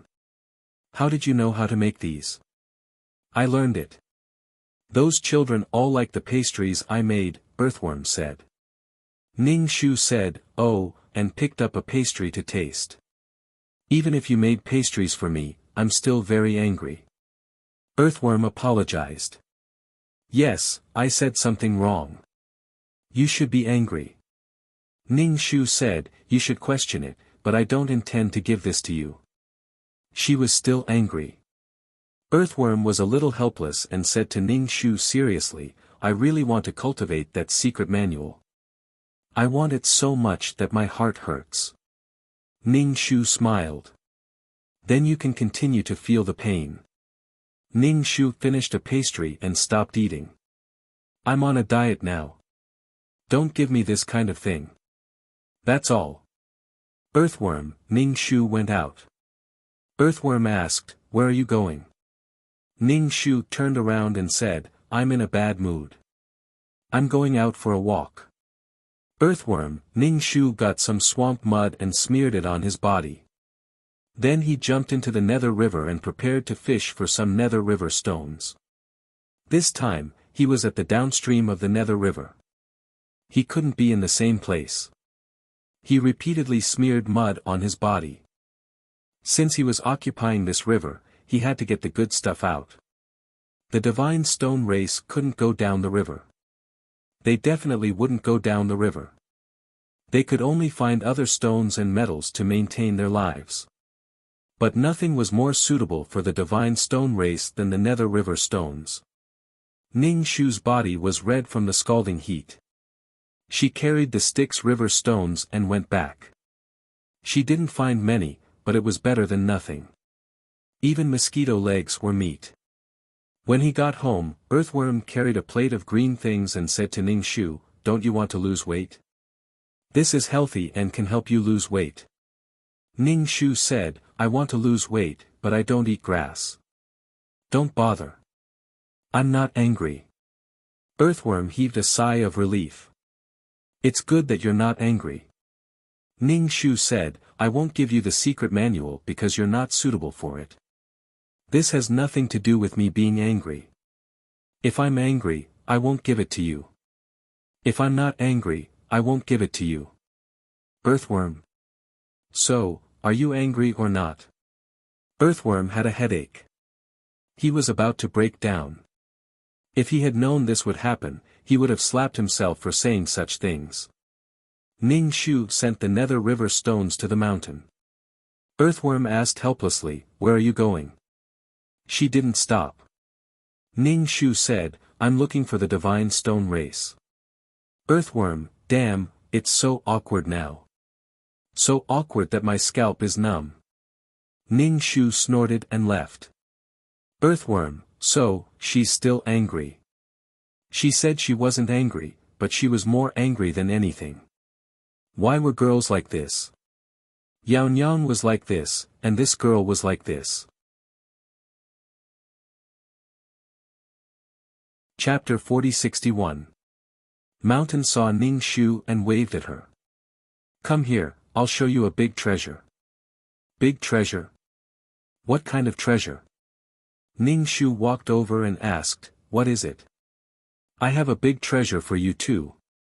Mountain took the stone of Styx. "You went into the river again. Don't go if there's nothing important. If you melt in there, I won't even be able to find your body." Ning Shu was speechless. "What treasure are you talking about?" Ning Shu asked. "We've discovered a strange place," Mountain said. Ning Shu said, "Take me there." "What's so strange about it?" Mountain led Ning Shu over the mountain to the other side of the canyon. Then, Mountain pulled aside some huge thorns and hanging vines. Then, Ning Shu saw a cave. The entrance to the cave was not big. With the size of Mountain and the others, it was impossible for them to enter. Ning Shu asked, "What is this?" Mountain said, "I can't go in. You go in and take a look. If there's any danger, come out." Ning Shu asked, "How did you find it?" This cave was definitely dug by someone. She sniffed and smelled something that had been sealed for a long time. It seemed that no living creatures lived in it. Maybe it used to be the territory of some race. Mountain said, "I was checking the situation around the territory and wanted to get you some fruits. You have a lot of people there, so I found it when you went to entertain the guests." Ning Shu looked inside. It was dark. She said to Mountain, "I'll go in and take a look. Call me if there's any movement. Don't force yourself. Call me if there's any problem." Mountain said. Ning Shu nodded and then carefully entered. She used her psychic power to scan the cave. The cave was very long. Ning Shu did not know how long she had walked. She touched the wall. There was a special material on it that prevented her psychic power from penetrating the wall. She could only explore the path. "Son, how are you? Are you still alive?" Mountain crouched down and shouted at the cave entrance. His voice traveled through the long tunnel, forming several echoes. Ning Shu said, "I'm fine." As for whether the mountain outside could hear them, he didn't know. This was the downside of having a large body. Even the slightest bit of space would make it impossible to enter. The divine stone race seemed to be in this form. They didn't have a human form. If they had a human form, they wouldn't be so clumsy. The battle form would only be activated during battle. Ning Shu kept walking forward. She didn't know where this narrow path led to. She walked deeper and deeper, and only the sound of Ning Shu's footsteps could be heard. She stopped and hesitated. Should she continue walking? What kind of path was this? Why was it so long? The more he walked, the more uncertain he became. I don't care anymore. Let's go. We reached a fork in the road. Ning Shu, who had a choice phobia, was suddenly at a loss. Which side should he choose? Who knew when there would be danger behind these two paths? This kind of fork in the road didn't have direction signs or warning signs. It was simply an inhumane design. Ning Shu closed her eyes and made her choice. Whatever path she chose would depend on fate. Whichever path she chose would be the one she chose. After choosing a path, Ning Shu walked over without hesitation. When she tiptoed, her body suddenly tensed up. Her back suddenly stiffened, and her entire body froze. This direction was dangerous. It seemed that her luck wasn't good. She had chosen a dangerous path. However, Ning Shu didn't avoid it. Things like danger, if she avoided it, she would encounter it again. Why should she avoid it? It was too tiring. Unless she turned around and left the cave now, she wouldn't encounter any danger if she didn't enter the cave for the rest of her life. If she wanted to explore the cave, she definitely couldn't avoid it. Ning Shu walked in the direction of danger. The danger was like the wind, accompanying Ning Shu. The sense of danger was always there. Ning Shu was very careful to avoid being buried here. There was no danger along the way. As she walked, the front opened up. The air was filled with the smell of soil, mixed with a rotten smell. The open area was very dark. The walls of the passage were smeared with a glowing substance, which could be seen slightly. Ning Shu used her spiritual power to scan and found that this was a tomb. There were only graves and no tombstones. However, Ning Shu didn't walk directly. As long as he stepped over, he was likely to be attacked. Ning Shu saw a tomb for the first time in the void. Void creatures didn't need a tomb at all. After death, their energy returned to the void. Things like tombs, only humans with short lifespans who attached great importance to bloodlines would have such feelings. Short lifespans attached great importance to bloodlines because bloodlines were an extension of themselves. Humans invented death. They made death look even more sacred and mysterious. However, there were many traps around these rough graves. There were also some high-tech things. These were all covered up. As long as she stepped into the range of the cemetery, she would be attacked. These high-tech weapons were embedded with energy bodies to provide energy. Moreover, the energy in the energy bodies didn't dissipate much. Seeing these high-tech things, Ning Shu immediately thought of Li Wan and the Black Hole Technology City. Looking at these graves, she felt more and more that the people under the cemetery were technological humans who had broken through the plane and entered the void. They didn't leave a trace of bright light in the void and died quickly. They were buried in this simple cemetery. The lifespan of humans was no different from that of fireflies in the void. Many ambitions lost in time. Ning Shu didn't intend to dig up the graves. He made these very lethal weapons because he was afraid of being dug up. This was probably the biggest difference between humans and other creatures. Humans invented death and gave it all kinds of etiquette. The thought that someone would dig up his grave after he died made him feel so fucking anxious. Even Ning Shu would probably be angry when she thought of her corpse being insulted after she died. Even if she didn't feel anything after she died, she would probably come back to life. Compared to the graves, the insides were already in a mess after being bitten by insects. There wasn't even a complete bone. Ning Shu was more curious about how these people died, what happened to them, why they came here, what they were doing here, and what their purpose was. But now, no one could answer her. All the answers were drowned in the long river of history. Ning Shu turned around and left. He didn't want to disturb this place. In the blink of an eye, he saw something flashing in the corner of his eyes. When he looked back, there was nothing. Translator, Noodletown Translation's editor. When he turned around again, there was another flash of light. That thing was behind the cemetery. Chapter 4062. If she wanted to go there, she would definitely be attacked by various traps and weapons. At the mobile phone there was something behind the grave. Ning Shu used her spiritual power to scan the area and found that the entire magnetic field was chaotic. It seemed that she had to go in. The faint light was seducing Ning Shu. She wanted to go in.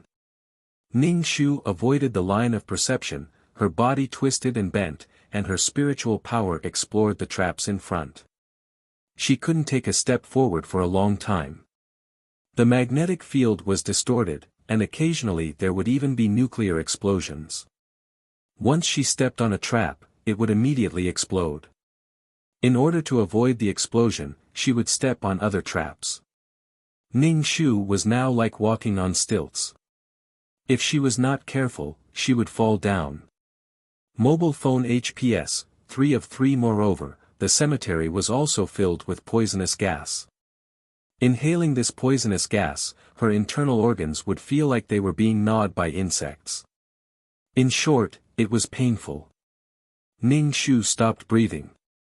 After a long time, she finally stood in front of the light.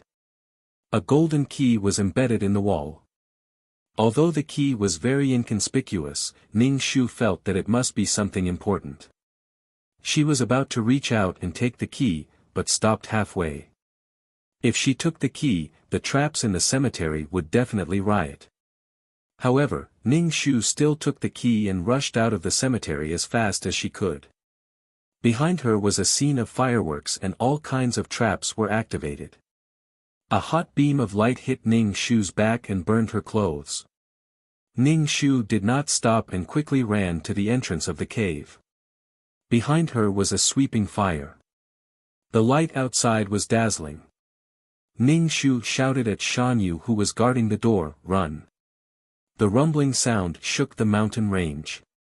When Shan Yu heard Ning Shu, he picked up Ning Shu and immediately ran away. He ran very fast. His huge body stepped on the ground, causing the ground to shake along with the mountain range. The entrance of the cave had been blocked, and the tremor finally stopped after a long time. Li Wen came out of the tent. He looked in the direction of the tremors and frowned. Behind him, a black hole appeared. It was as if a wild beast was struggling to break out of its cage. Li Wen turned around and pressed his hand on the faintly discernible black hole. It was as if his finger had dipped into water, causing layers of ripples to appear.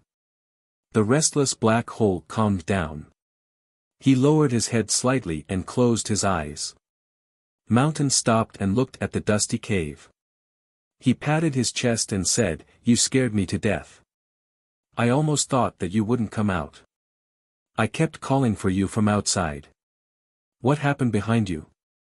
Mountain asked. Ning Shu turned his head to look at his back, but he couldn't see anything. He must have been hit by the laser. It was burning hot. Ning Shu immediately cried out in pain. Moreover, he didn't know what substance was inside, but it was preventing the wound from healing and aggravating the injury. Ning Shu thought for a while and said to Mountain before the substance completely corroded the wound, "Help me scrape the wound. Just treat it as scraping rotten meat." Mountain was shocked and quickly waved his hand. "I can't do it." This cub was not even as big as his palm. He couldn't do such delicate work. Ning Shu clenched the golden key in his hand. Then I'll go back. Let me handle it. Then be careful. Before Mountain could finish his words, she disappeared like a gust of wind. Ning Shu returned to the wooden house and said to Earthworm, "Help me deal with the wound." Earthworm put down the pen and paper in his hand. What happened? Ning Shu lay down. "Help me scrape the wound. The poison is spreading." Scraping the bone to understand the wound. It was painful just thinking about it. Wait. Earthworm went to the kitchen and took a kitchen knife. He disinfected it and came in. Ning Shu looked at the shiny blade of the kitchen knife and felt uncomfortable all over. "Can you change the knife?" She struggled. "Your wound is poisonous. You can't scrape it slowly. The blade of the kitchen knife is big. It can be done in a short while. Bear with it," Earthworm said as he took the knife and was about to start. Ning Shu stuffed a piece of cloth into her mouth so that she wouldn't scream. The blade of the knife was pressed against her back and then he started scraping the bone. He wanted to scrape off a piece of skin from the wound. Earthworm scraped over and over again. Fresh blood was dripping. Ning Shu was in so much pain that she was sweating and her eyes were bloodshot. It was too fucking painful. Oh right, I should have anesthetics. Earthworm didn't stop until fresh blood flowed out. He wrapped the wound with a clean cloth and asked, "How did you do it?" He said as he dealt with the blood and rotten meat. Ning Shu said, "Something happened." She looked at the key in her hand. The key was golden and there was no blood on it. It looked like gold, but it wasn't the environment. Remember the domain name. What was this key going to open? A key without a lock was useless. Ning Shu put away the key and prepared to heal her wound. She had lost so much blood. Until now, her back was numb and painful. This pain would accompany the wound until it healed. Ning Shu found a box and put the key in the box and put it in the cupboard. The wound was painful. She couldn't lie down and sleep. She could only sleep on her side. Sleeping could heal the body. Ning Shu didn't want to do anything now. She just wanted to sleep. Earthworm boiled a bowl of black medicine and knocked on Ning Shu's door. "I boiled the medicine. Do you want to drink some?" Ning Shu opened the door. A bitter smell hit her nose. It was very bitter just by smelling it. It would be even more bitter if she drank it. "This is for muscle growth. Drink some." Earthworm handed the bowl to Ning Shu. Ning Shu smelled it and retched. "This is too bitter. Good medicine is bitter. Drink it." Ning Shu pinched his nose and drank the medicine. His tongue was numb, and it was getting more and more numb. His tongue was numb. If he didn't close his mouth tightly, saliva would have dripped down the corner of his mouth. "I added some painkillers. It's a bit numb." Ning Shu. How numb was this? He felt like he couldn't control his facial expression. Ning Shu lay on the bed. He didn't talk to Earthworm. When he opened his mouth, saliva flowed out. Because of the painkillers, Ning Shu fell into a deep sleep. This sleep was very comfortable. His consciousness didn't enter the peerless martial arts. When he woke up and opened his eyes, there was a faintly discernible black hole in front of him. The black hole was faintly visible and then disappeared. Ning Shu rubbed his eyes. He thought that he had woken up in a daze. The small black hole that was like a needle hole finally disappeared. Ning Shu's expression was very puzzled. He didn't know what had happened. He heaved a sigh of relief. A black hole had appeared. It was very likely that it would swallow them and the entire wooden house. Ning Shu got off the bed and took out the key. Now he had the energy to study this thing. The material was very hard and cold. There was also an indescribable power. The Cannon Fodder Girls Counterattack. The Cannon Fodder Girls Counterattack. Chapter 4063. Ning Shu tried a lot of methods and finally managed to squash the golden key. Not to mention other things, this kind of metal was really hard. Its lifespan was too short. If it didn't die, it would probably have a place in the void. Li Wen pushed the black hole back. He thought for a moment and entered the black hole. When he came out again, he was holding a box. The box trembled slightly. That person of yours is here to find you. Earthworm knocked on your door. He wanted to leave. He was worried every day and felt like a butler. Ning Shu put the key in the meson space. When he walked out, he saw Li Wen and a black box on the table. Ning Shu's heart skipped a beat, but he said calmly, "Brother, why are you looking for me?" Li Wen pushed the box to Ning Shu. "This is for you." Ning Shu tilted his head in surprise. "Why are you giving this to me?" "I don't know. It's been very restless recently." Li Wen sipped his tea. Ning Shu tried to find some clues from his face, but he couldn't. Li Wen was as unfathomable as ever. It was as if there was a mask on his face. And this mask was deeply embedded in his body, becoming one with him. Ning Shu took the box and looked at it. He looked at the lock and asked, "How do you open it?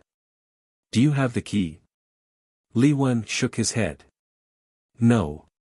Ning Shu said, "Then I can't help it." Li Wen put down the teacup and looked down. "Sister, do you know?" Ning Shu shook his head frantically. "I don't want to hear it. Once the emperor started to stir up emotions, there would be a disaster." Ning Shu pushed the box back. It seemed to be made of wood, but Li Wen couldn't open it. This was a bit strange. "I don't know. This is something that belongs to you, imperial brother. How can I accept it? I don't deserve it." She almost touched her meson space subconsciously, but she resisted the urge. Her fingertips trembled slightly.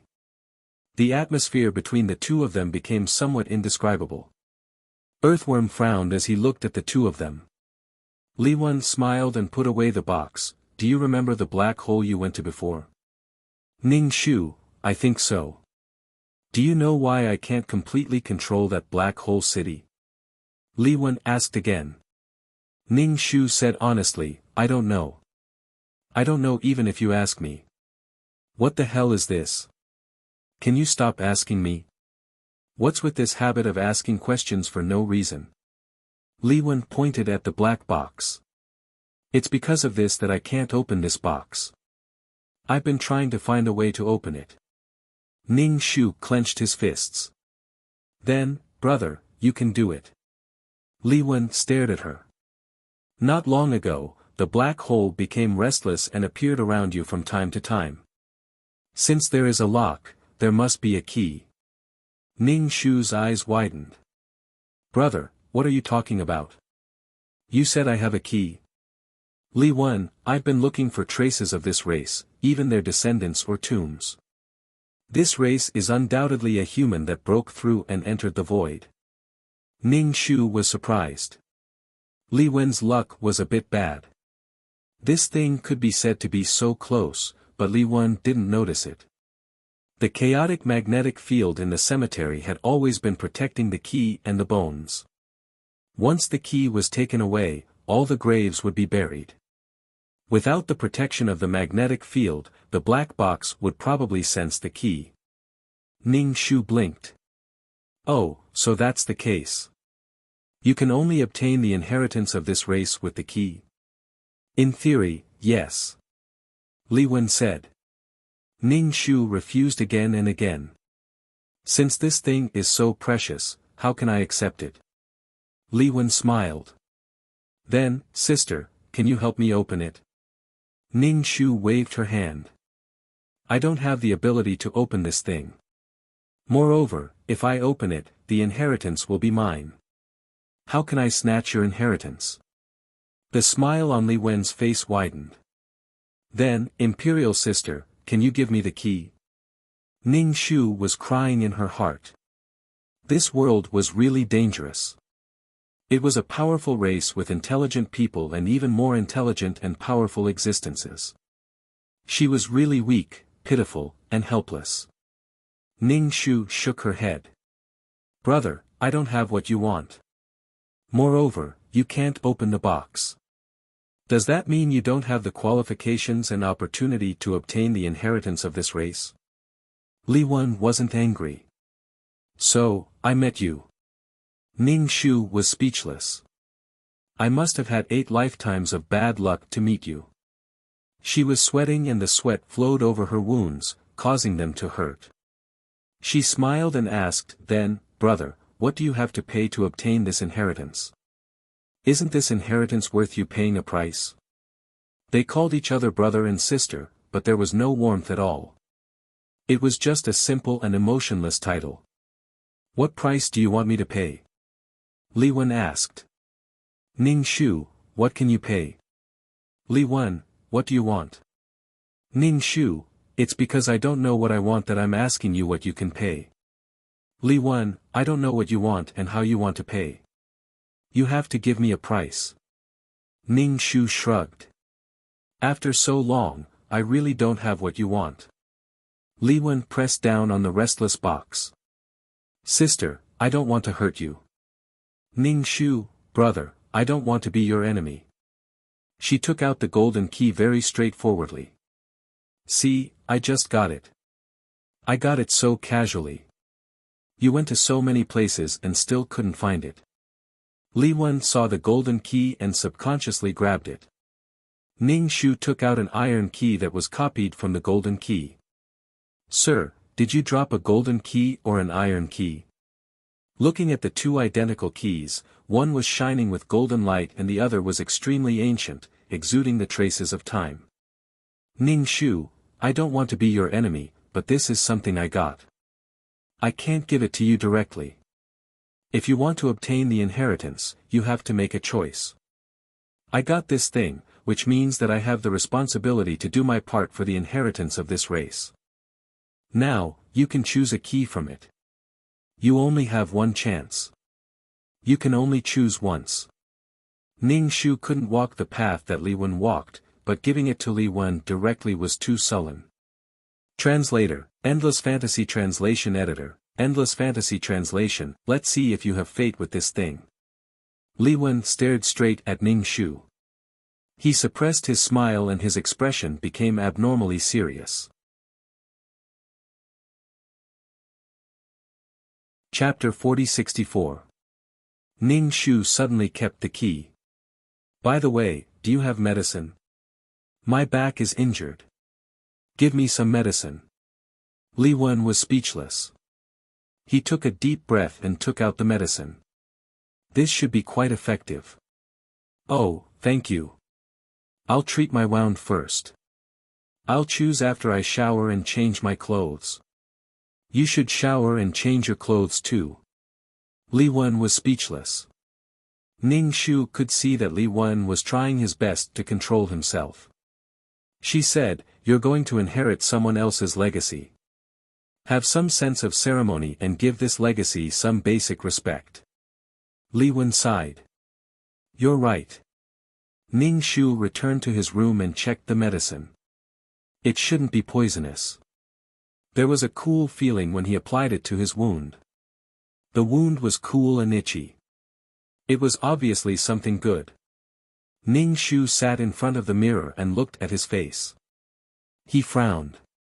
He and Li Wen he lacked a part of the legacy.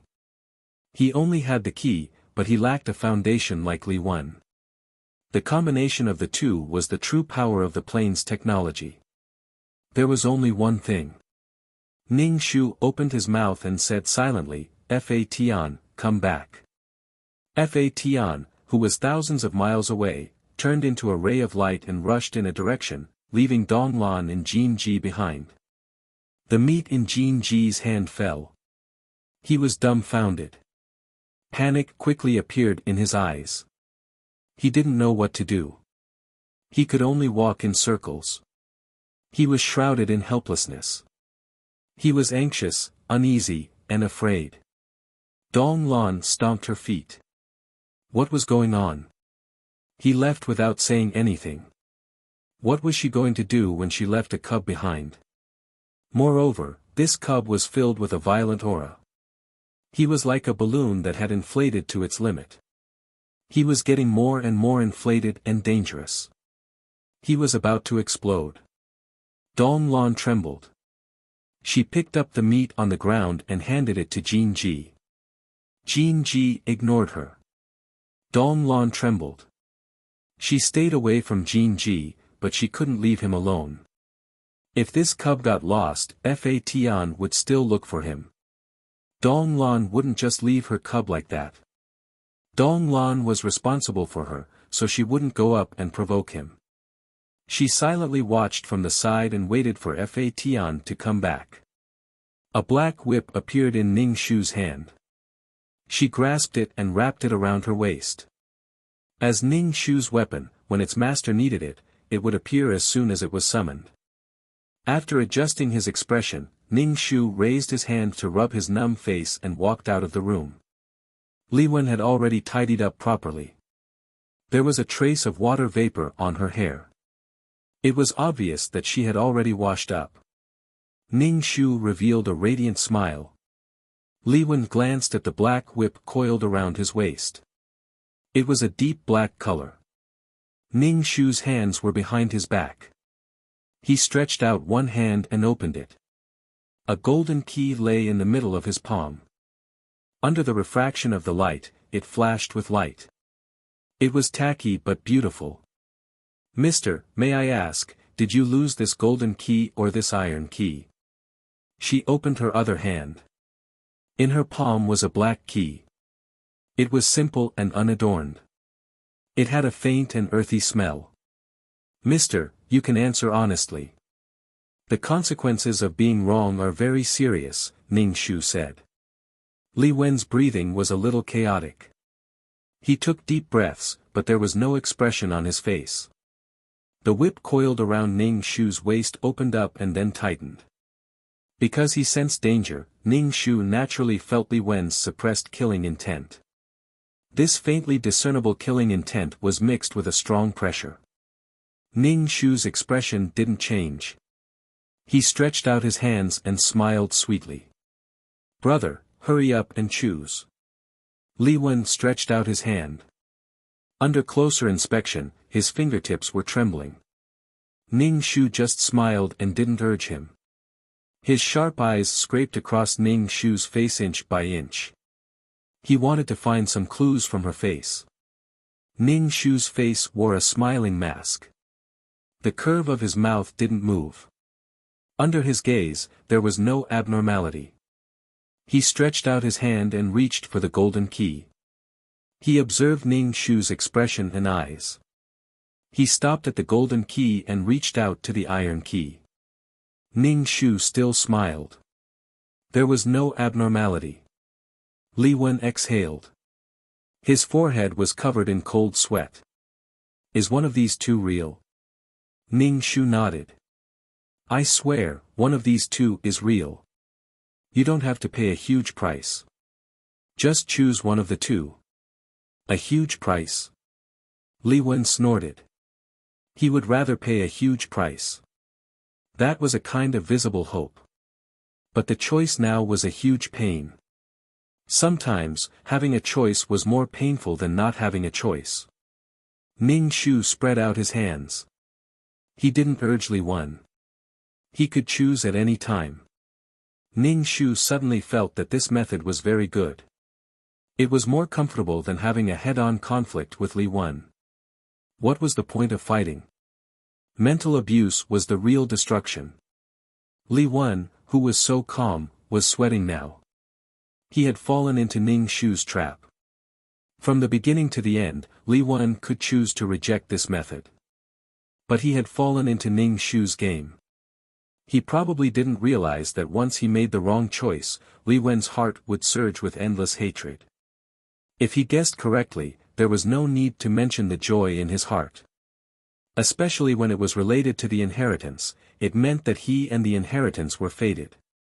Li Wen looked at the two keys. One of them seemed to be made of gold. There wasn't even a scratch on it. It looked like it had just been made. The other one was more suitable for the inheritance key. Li Wen analyzed calmly. But the more he analyzed, the more chaotic his mind became. There was too much information in his mind. It was a mess. He couldn't find the beginning or the end. He said, one of these two keys must be real. There isn't a third or fourth one inside. Ning Shu was a little surprised. Why would I do that? There are only two keys. You can choose one. You are my brother, but I still have to test you. I exchanged this with my life. Li Wen exhaled. He felt dizzy. For a moment, he actually felt like vomiting. He immediately realized that he was a little obsessed. He had been searching for this thing for a long time. He had used many methods to open the box, but to no avail. This had probably become his obsession.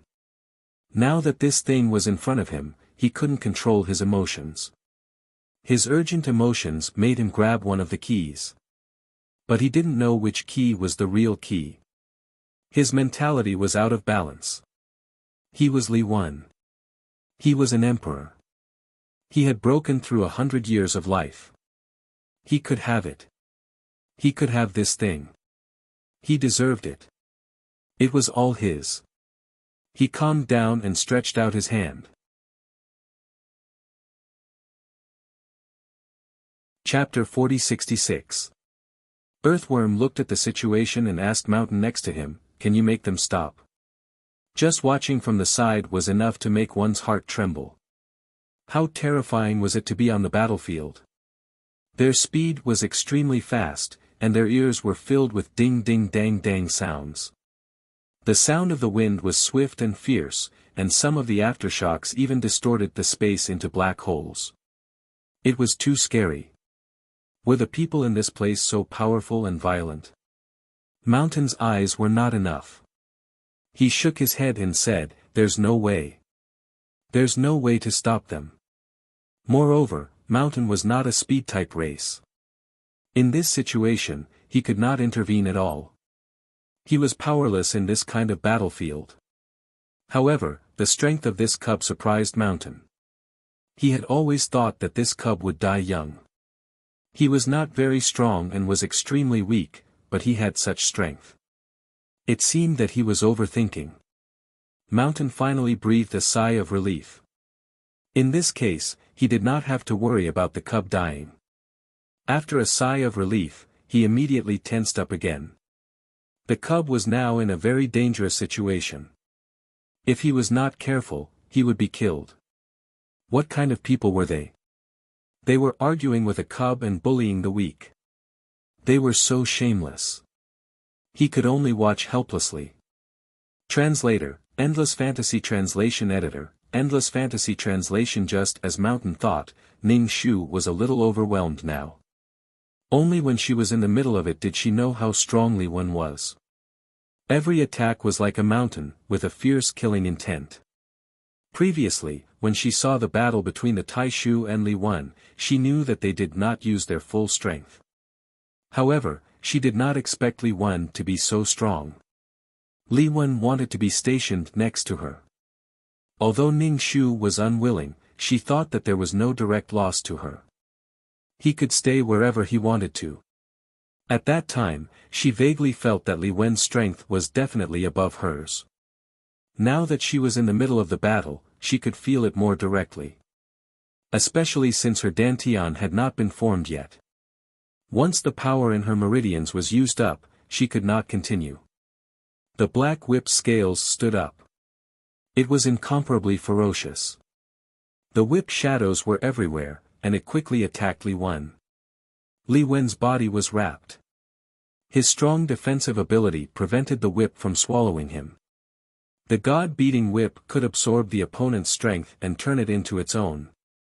It became stronger while the opponent became weaker. However, if it could not attack Li Wen, it could not absorb the opponent's strength. If it touched the whip, it would be bounced back by the opponent's defense. "Give it to me." Li Wen was already very impatient. He raised his sword and stabbed towards Ning Shu's forehead, bringing with it a sweeping aura. The deity striking whip coiled around the sword, trying to shake the giant sword and change its direction. Li Wen let go of the huge sword and scraped past Ning Shu's ear. The aftermath of the sword directly left a bloody mark on Ning Shu's face. With lightning speed, he slapped his palm onto Ning Shu's chest. With a few cracking sounds, Ning Shu's ribs were shattered and his chest caved in. Under the tremendous force, she flew out and crashed into a hard mountain rock. Blood sprayed out of her mouth. Too strong, Ning Shu vomited blood, large pieces of blood, as long as she opened her mouth, continuously flowed out. Everything in front of her was blurred and swaying. She saw Li Wen slowly coming over. He stepped on Ning Shu's heart step by step. She vomited blood and was unable to move. When fighting with the Grand Elder, he did not use all his strength. But now, he used all his strength on her. She was very honored. Li Wen bent down and pinched Ning Shu's neck with an expressionless face. His grip grew tighter and tighter. He watched as her face turned purple, but she did not struggle at all. Her eyes were fixed on him. He touched Ning Shu's face. "You know, I don't have to kill you. Why are you so stubborn?" Ning Shu opened her mouth. Blood gushed out like a spring. "Guess," Li Wen's face twitched. He looked at Ning Shu with indifference. Fa Tian trembled. "Ning Shu, run. We can't beat him." Ning Shu said to Fa Tian in her heart, "I'm looking for an opportunity. He's choking me now." Li Wen grabbed Ning Shu's neck with one hand and pulled her hand with the other. He pulled her fist open. There was golden sand inside. The golden key was crushed. It turned into golden sand. Li Wen's face changed dramatically. Ning Shu, with a crack, he broke Ning Shu's neck and threw her away. Ning Shu's body flew out like a kite with a broken string. Then, she fell to the ground with her limbs twisted. Her neck was very soft. Her face was almost twisted to her back. "My mother." Shan Yu was scared. He quickly ran to see Ning Shu. Seeing the twisted body, Shan Yu could not bear to look at it. He could not collect her body. Her bones were all soft. Earthworm could not accept it. She died just like that. She disappeared just like that. Earthworm usually played with her and joked with her. Such a person disappeared just like that. He walked over with trembling hands. He wanted to pick her up, but he did not dare. When he picked her up, her head fell directly to the ground. Only a layer of skin was left on her neck. Her brain hung vertically. It was very scary. Earthworm was so scared that he almost threw the body on the ground again. Li Wen was motionless. She seemed to be lost in her own thoughts. Earthworm and Shan Yu tiptoed away with the body. When they returned to the clan, Earthworm put down the body. He straightened the twisted body and turned her head. Her chest was sunken. She was a child. Her chest was not big. After being hit, all the bones in her chest were shattered. Her twisted limbs were straightened. There was not a single part of her body that was unharmed. She died just like that. This was too, it was hard to accept. Even her bones were shattered. The internal organs that were protected by her sternum must have turned into blood. Earthworm knew that the man was strong. He tried to avoid contact with him as much as possible. He did not expect him to be so strong. Earthworm asked Shan Yu, "What do we do now? Can she be cured?" He did not know if there was a doctor in this place. But she was already like this. Could she still be saved? Wasn't she already dead? Shan Yu was also confused. Yes, yes. He did not know. But we have to leave quickly. When Li Wen reacted, they were all in trouble. The god-beating whip vibrated and became like Fa Tian. When Shan Yu saw Fa Tian, he seemed to have found his backbone. He pointed at Ning Shu, who was about to turn into a pile of mud. She was beaten to this state. Fa Tian carried Ning Shu on his shoulder. Her head shook twice on Fa Tian's back. The head that was only connected by a layer of skin was not used to being shaken like this. Shan Yu and Shan Yu took a deep breath at the same time. She was already like this. If she was carried like this, her sternum would be completely destroyed.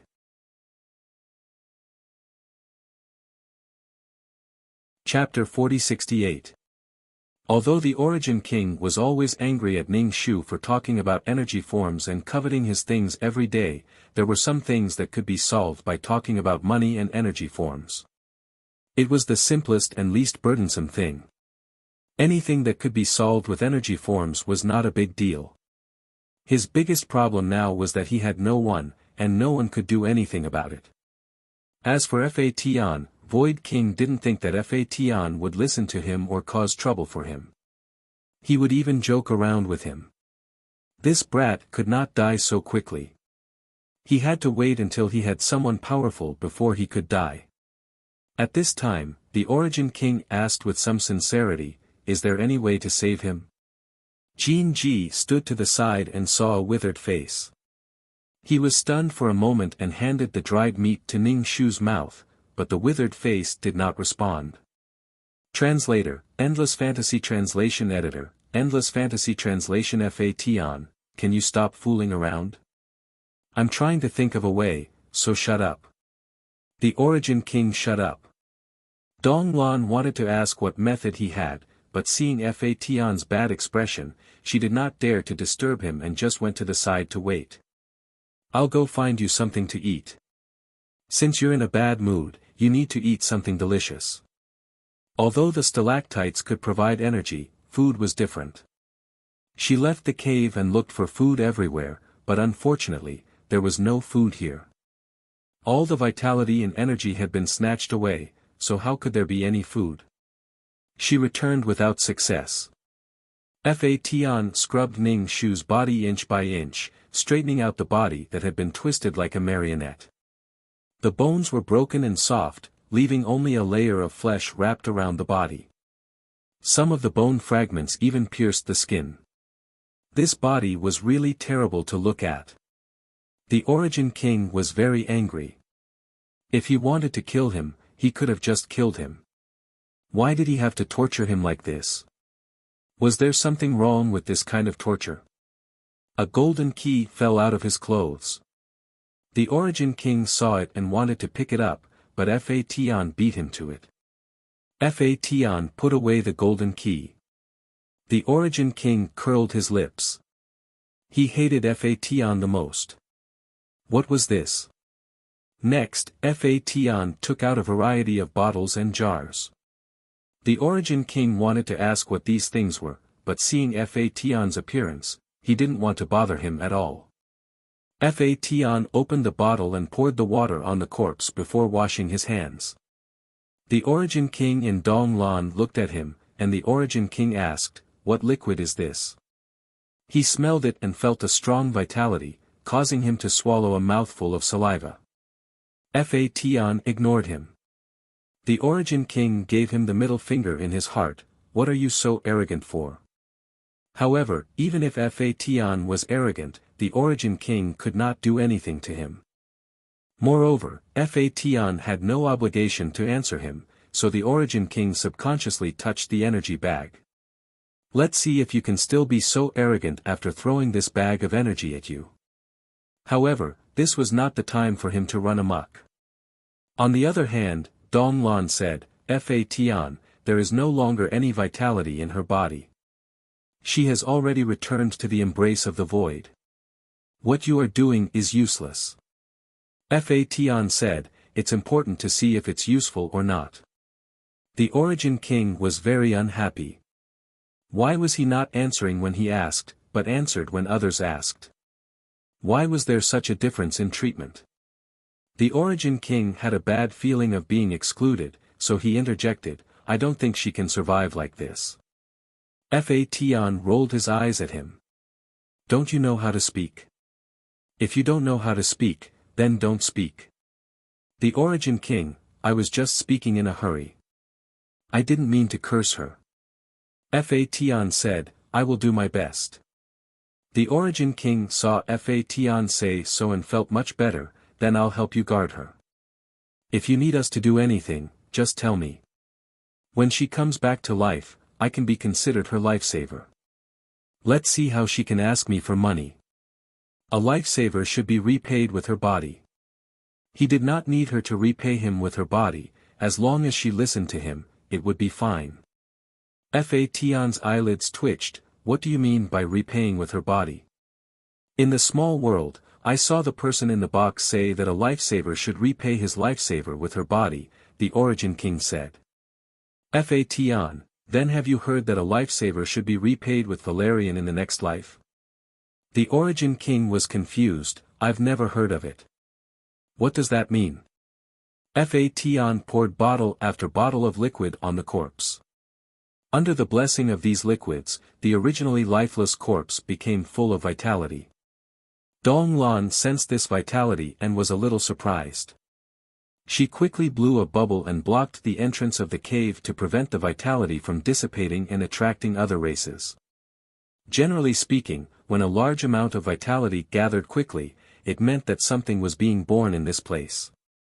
Sometimes, the Origin King was not as reliable as a child, but the Origin King was still a cub, just that he had grown taller. The earthworm had already survived the tempering of the first drop of stalactite. Something in its body had been destroyed, but it was quickly rebuilt, becoming even tougher after the reconstruction. He tidied himself up, walked over to Fation, and asked, is there anything I can help you with? Fation glanced at him and shook his head, no need, just don't disturb me. What he had to do next was hard work, and it was not certain whether it would succeed or not. The earthworm nodded and went to the side, not making a sound. The Origin King could not help but ask, do you really have a way?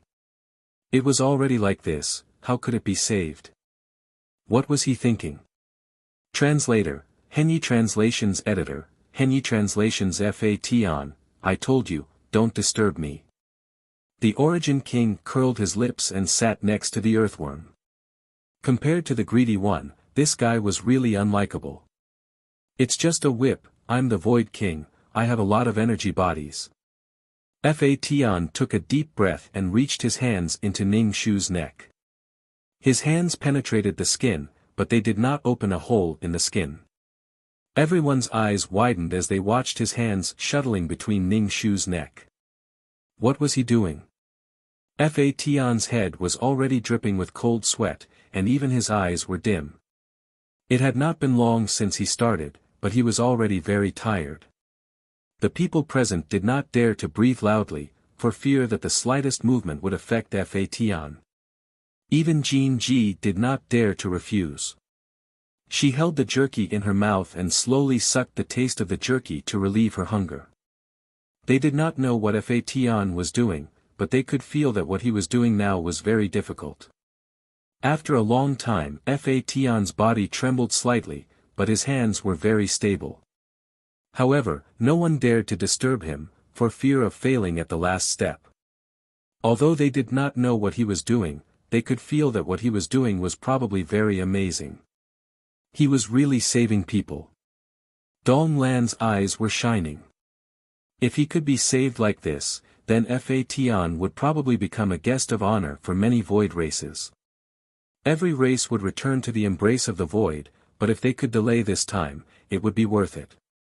The void races never thought that their lifespans were long, just like how humans thought of insects.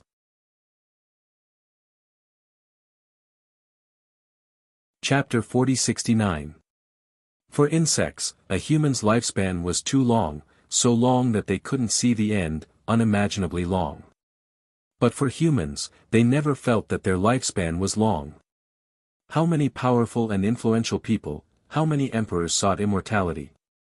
And as void creatures, they didn't feel that their lifespan was long. Was it long? It wasn't long at all. Dong Lan felt a little regretful. She should have asked her elders to take a step back and form an alliance with Fa Tian. Fa Tian's strength wasn't good now, and his upper limit was limited, but what did this matter? Sometimes, when making friends, it didn't matter if they were strong or weak. In any case, they weren't as strong as her. Fa Tian's hands moved in and out of the corpse's neck, and in the end, Fa Tian's face was already waxy yellow. During this time, the three of them went out and returned, running a short distance and bringing back some fruits. These fruits were very sweet. When they returned, they saw Fa Tian squatting next to a stalactite pool, drinking water with his hands. Jin Ji ran over and opened her pocket, which contained fruits, and gave them to Fa Tian. Fa Tian took a fruit, sat down, and slowly gnawed on it. The other three looked at Ning Shu's appearance and didn't seem to be any different, but his neck didn't seem so soft. The Origin King and Dong Lan glanced at each other. Could it be that the crushed bones had been repaired? But so what if it was repaired? She had no consciousness, and her original energy and vitality had returned to the embrace of the void. Void creatures did not have souls. Dong Lan looked at the tired Fa Tian and asked, when can her body be repaired? Fa Tian rubbed his eyebrows, this is a huge project, and I don't know how long it will take. I can only take it slowly. Dong Lan, then take it slowly. Was this ability to repair the body an ability of his race? But wasn't he an innate supreme treasure? Wasn't he a weapon? How could he have such an ability? Dong Lan had doubts in her heart, but she couldn't help but ask directly, how did you learn this? I slowly figured it out. After reviving the little mouse, he hadn't stopped his research in this area. In the void, he met a race that had just died. In the past, he wanted to collect their ashes, but one day, he suddenly had an idea. Why not repair the race's body and implant their memories? It was definitely better than the mud he made, but it was faster because the corpses would turn into ashes very quickly. Many times, before Fa Tian could finish repairing the corpses would be gone. Translator, Timothy_editor, Globeglotter. He always chose to revive smaller creatures. Now, in order to restore Ning Shu's body to its original state, he had to preserve her vitality. Otherwise, she would also turn into ashes. Although she had Peerless Martial Arts actually had its own operating method, which was equivalent to a world with a mature heavenly Tao. Without Ning Shu, the next guardian would be born. Ning Shu had to occupy the spot. If he disappeared, it would completely vanish. It would be a complete failure. The Peerless Martial Arts was definitely not a vassal of Ning Shu. On the contrary, if Ning Shu's death caused problems in the operation, the next guardian would be born. No one was irreplaceable. The place where the plane was born didn't care who the guardian was, as long as there was a guardian. There was no special preference, and it had its own operating method. To some extent, the place where the plane was born was the heavenly Tao, the great heavenly Tao of countless small worlds. Ruthlessness but great love. Ning Shu could cultivate a world of faith into the place where the plane was born. Her benefits and future were limitless, but the premise was that she had to be alive. If it wasn't for the power of the Peerless Martial Arts, Ning Shu wouldn't have been able to hold on for so long. The collapse of her body was also due to the power of the Peerless Martial Arts. When she used it, it also destroyed her body. She was really too weak. Therefore, he had to speed up the repair, and this repair was also an opportunity. Fa Tian ate something and felt a little better. He was going to repair Ning Shu's body again. However, when he saw the smashed chest, Fa Tian couldn't help but facepalm. Repairing the throat had cost him half his life. With such a shattered sternum and internal organs, Fa Tian chose to die. Even if it was a very small bone fragment, he had to find it and reassemble it. Fation squatted down and looked at the bloody chest. His face turned pale. He took out a bottle of water and poured it on it, then began the repair. The karst cave was very quiet. There were too many broken bones in the chest, and it required a lot of effort to find the broken bones in the bloody internal organs. This was a huge project, and it was a race against time. If he couldn't stop at one place immediately, the vitality and the power of creation contained in it would dissipate. Once he was slow, the effect wouldn't be good. Moreover, he couldn't afford to waste it, because the whole body had to be repaired. There was one place that required a lot of the power of creation. Dong Lan looked at Fation's face, which was as pale as paper, as if he would collapse in the next second. This was too difficult. She would probably return to the embrace of the void before the repair was completed. This time, the repair of the shattered sternum, as well as the rotten heart and lungs, took a long time. Fation almost fainted halfway, but he still gritted his teeth. The veins on his forehead seemed to be crawling with worms. One of them swelled up so much that his blood vessels were about to explode. Several people watched in horror. They stared at Fation's blood vessels, and there seemed to be some kind of worm swimming inside. Ordinary people unconsciously swallowed a mouthful of saliva. They took Alessandra in the cave and took turns to go out for air. After staying for a long time, they all felt that their blood vessels were about to explode. One of them stayed inside to watch. Of course, it was Earthworm, Dong Lan, and Origin King. As for Jin Ji, after seeing his crazy appearance, he didn't treat him as a person who could take care of things. After this repair, Fation staggered and fainted, falling into a coma.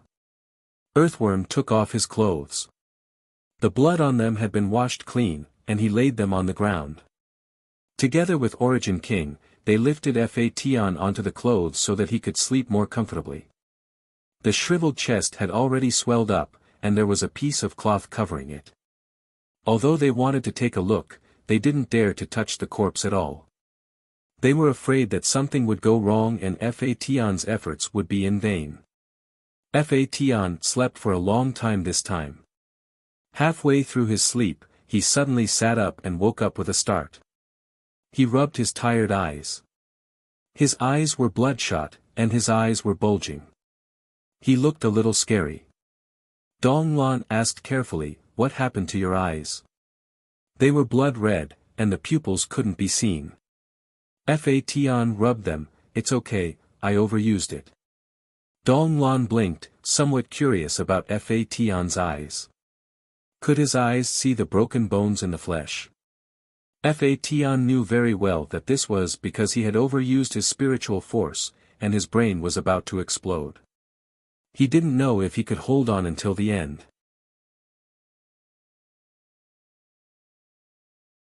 Chapter 40-70. Fation asked, "How long have I been asleep?" Sensing that there was still life in the corpse, Fation heaved a sigh of relief. Dong Lan replied, "Not long. You woke up not long after lying down." The dying man sat up in shock. "Why don't you rest a bit more?" Dong Lan asked worriedly. Although she didn't believe that the corpse could come back to life, she couldn't cut off Fation's hope. Ever since the incident, Fation had been extremely calm, without a trace of sadness. Everything was normal, but it was precisely because of this that people felt numb. Fation waved his hand and squatted beside the pool. He scooped up some stalactite and drank until he was full. After eating a little, he began to restore the body. The next thing to restore was the limbs. There wasn't a single bone in the corpse that was intact. Even the fingers were broken in the opposite direction. Fation poured out a lot of liquid. It was like pouring gasoline over a corpse.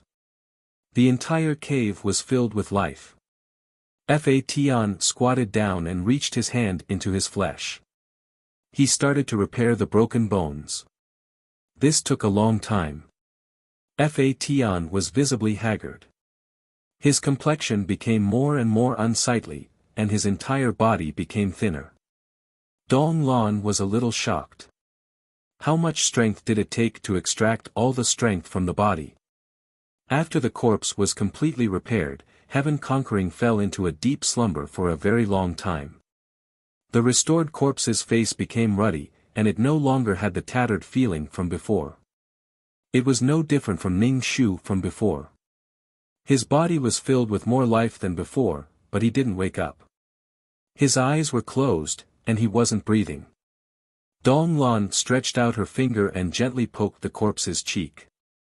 It was soft and warm. He was a perfectly fine person, but the problem was that no matter how good his body was, if he didn't wake up, what was the use? Life was life because it could move. If it couldn't move, it couldn't be counted as life. It probably wouldn't be long before the life force dissipated, and the corpse would be unrecognizable again. After doing so much useless work for so long, even if they didn't personally participate in the restoration of the corpses, they still felt very uncomfortable that none of them had a good result. Fa Tian, who was curled up and sleeping, was so thin that only his bones were left. He looked like a skeleton covered with a layer of skin, incomparably dim. Fa Tian had slept for a long time, and the vitality of his corpse was almost dissipating. After some discussion, they decided to wake Fa Tian up. After a period of sleep, Fa Tian's cheeks were a little chubby, but his body was still very thin and weak. Dong Lan could not help but cover her mouth. In the past, Fadian was too good-looking. Now, Fadian was too ugly. Fadian was too good-looking. The earthworm asked, "Why hasn't she woken up yet?" Fa Tian said, "There's one more place that hasn't been built yet. It won't wake up for the time being." The few of them looked at each other in dismay. They all felt that Fa Tian was lying to himself. Even if he was very calm now, he had already sunk into madness. He looked calm, but in fact, he was like a barrel of oil that could explode with a single spark. The few of them stood a little further away and looked at him. The time before the explosion was getting closer and closer. Fa Tian poured bottles of liquid on the corpse's abdomen, then reached into the flesh and began to restore it. The few of them were confused. There were no bones in the abdomen, so what was there to restore? Fa Tian was very attentive and maintained the same posture for a long time. His body was like a sculpture, and the only things that moved were his hands and occasionally blinking eyes. Most of the time, his eyes were straight, staring straight at the corpse's abdomen. Seeing him like this, the others felt very tired. The restoration this time had completely worn away the little bit of flesh that Heaven Conqueror had painstakingly cultivated. He had completely turned into a skeleton. His wrinkled skin was stuck to the skeleton, and it was extremely horrifying. After it was done, his body was stiff and could not move. The only things that could move were his hands. He reached out his withered hands and patted Ning Shu's face. "Ning Shu, wake up." The corpse did not respond. He reluctantly patted her face again and again. Slowly, mechanically, the patting sounds echoed in the cave. Dong Lan, the earthworm, and the Phantom King trembled as if they had seen a ghost. They even hugged each other, not daring to go up and persuade Fa Tian. They really did not dare to go up. Fa Tian did not seem to feel anything. He patted Ning Shu's face again and again, and he did not seem to be gentle. The corpse's eyelashes trembled and opened her eyes. Fa Tian's hand was about to pat Ning Shu's face. His hand moved up slightly and touched Ning Shu's head. He pulled Ning Shu's hair. "You're finally awake." He woke up. The three of them were very surprised. Ning Shu's vision was very blurry. After a while, he could see clearly. He sat up and touched his face. "My face hurts. It's burning. Why do I feel like someone hit me?" Fa Tian, how did you become like this?" Ning Shu looked at Fa Tian in surprise. When he held him, he said, "So thin." Fa Tian rolled his eyes. "Who did I become like this for? I used up too much energy." The energy stored in my body is all used up. Come and help me. My body is numb. I can't move. Ning Shu immediately got up from the ground and picked up Fatian. Then, he slowly stretched his bent legs and rubbed them. How did it become like this? Ning Shu said. You said you had a way, but you didn't say it would be like this. Okay, take a look at your body. Fatian was impatient. Ning Shu looked inside herself and found that she had a dantian. She screamed in surprise and quickly asked Fatian, how did you do it? How did I suddenly have a dantian? Her consciousness was sleeping in the peerless martial arts. When Li Wen broke her neck, her consciousness was no longer in her body. Fatian said expressionlessly, it's nothing. I used the power of fortune. It's the initial power that I took from the peerless martial arts. This thing can also be used. The power of faith can be cast. The power of fortune can also cast. Stones can be used to build houses. It can also be used to turn a head. Fatian looked very tired. Ning Shu asked, then why didn't you do this before? Fatian looked at her. If you break your body and let the power of fortune exist in each of your bones, I can do this. Ning Shu waved her hand. Forget it. It's too painful. I can't bear it. Ning Shu found that her body not only had a dantian, but also a main meridian connected to it. Fatian said, the main meridian has been formed. You have to find a way to deal with the side meridians. I really can't hold on. Ning Shu smiled, her eyes shining. This is very good.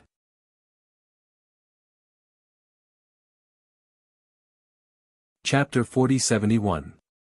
The main and branch meridians flowed like rivers into his dantian, and when he needed strength, the strength in his dantian would flow into the main and countless branch meridians. Now that the problem of the main meridians had been solved, was it still far from solving the problem of the branch meridians? Ning Shu raised his arms and flexed his biceps. I can feel the surging strength in my body. I feel that if I fight Li Wen again, I will definitely not be at a disadvantage. The Origin King sneered, I wonder who was the one who was beaten like that before, a stray dog. Dong Lan walked over and touched Ning Shu, you really came back to life, amazing, amazing. Fatian, we must become allies, friends, you are my friend, Dong Lan said excitedly.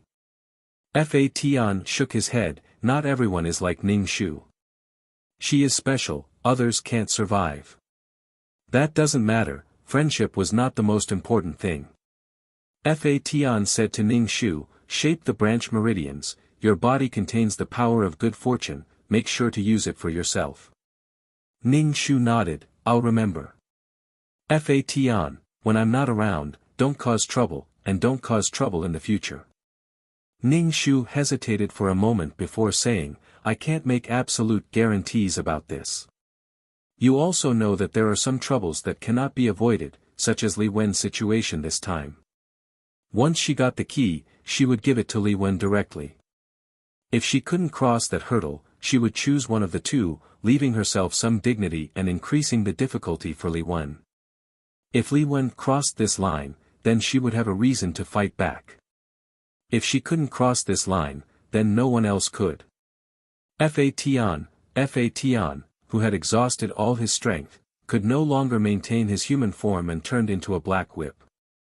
Ning Shu picked up the whip, took out the 2 small bags of energy he had obtained from the Origin King, and poured them all around the whip. From Fatian's spatial ring, he took out a bag of energy and poured it all around the whip. He poured out all the energy that Fatian had stored. He was already in such a state, so what was the point of keeping these energy bodies? Ning Shu picked up the golden key beside Fatian and crushed it in his hand, turning it into golden powder.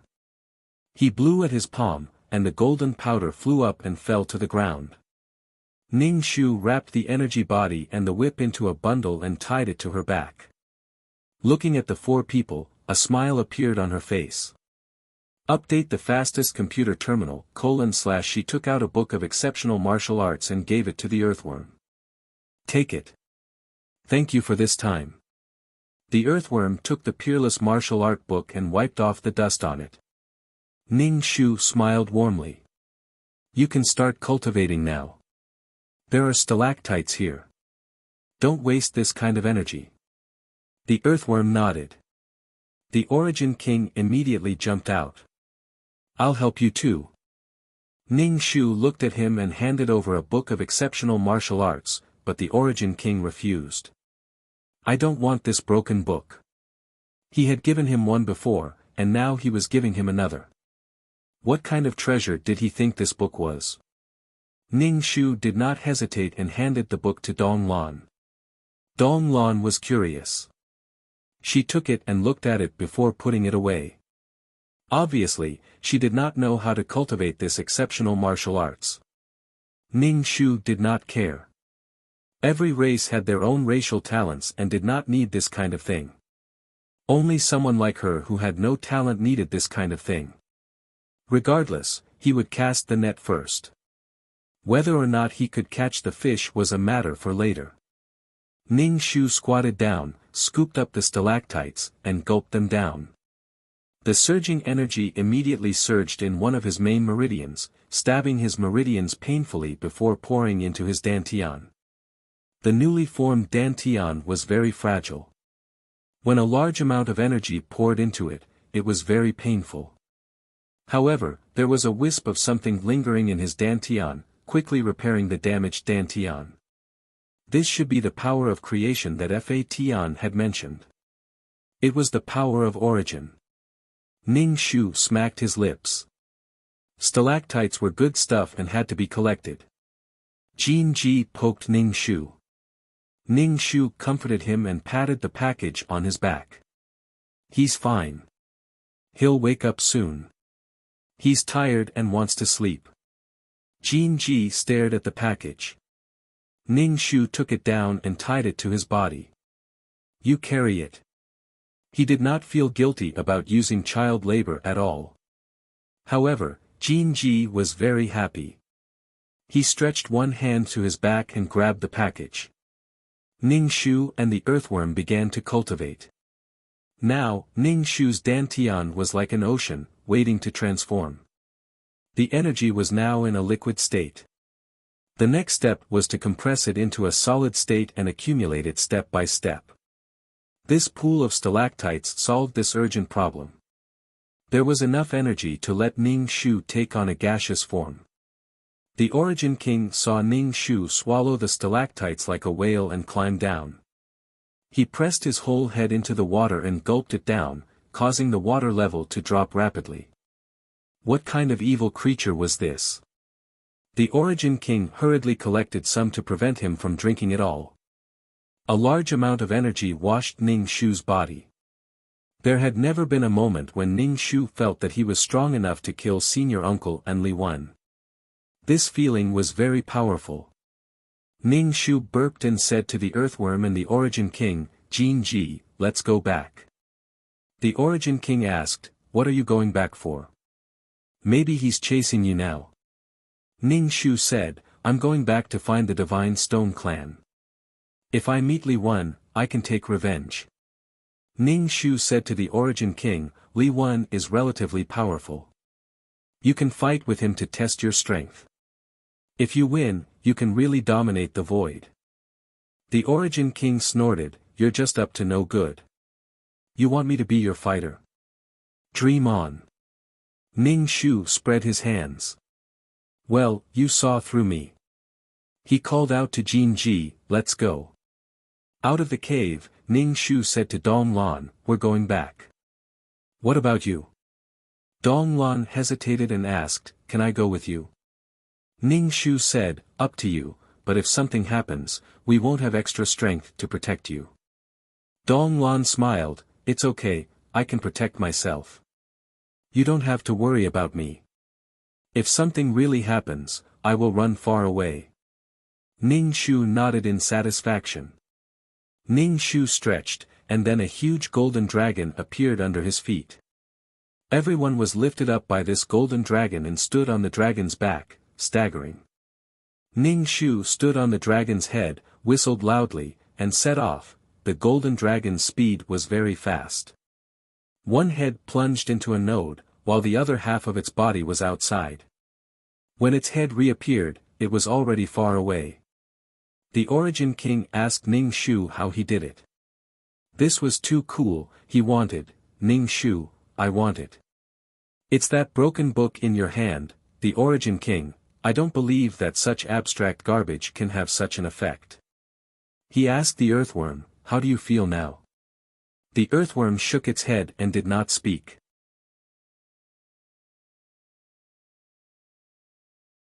Chapter 40-72.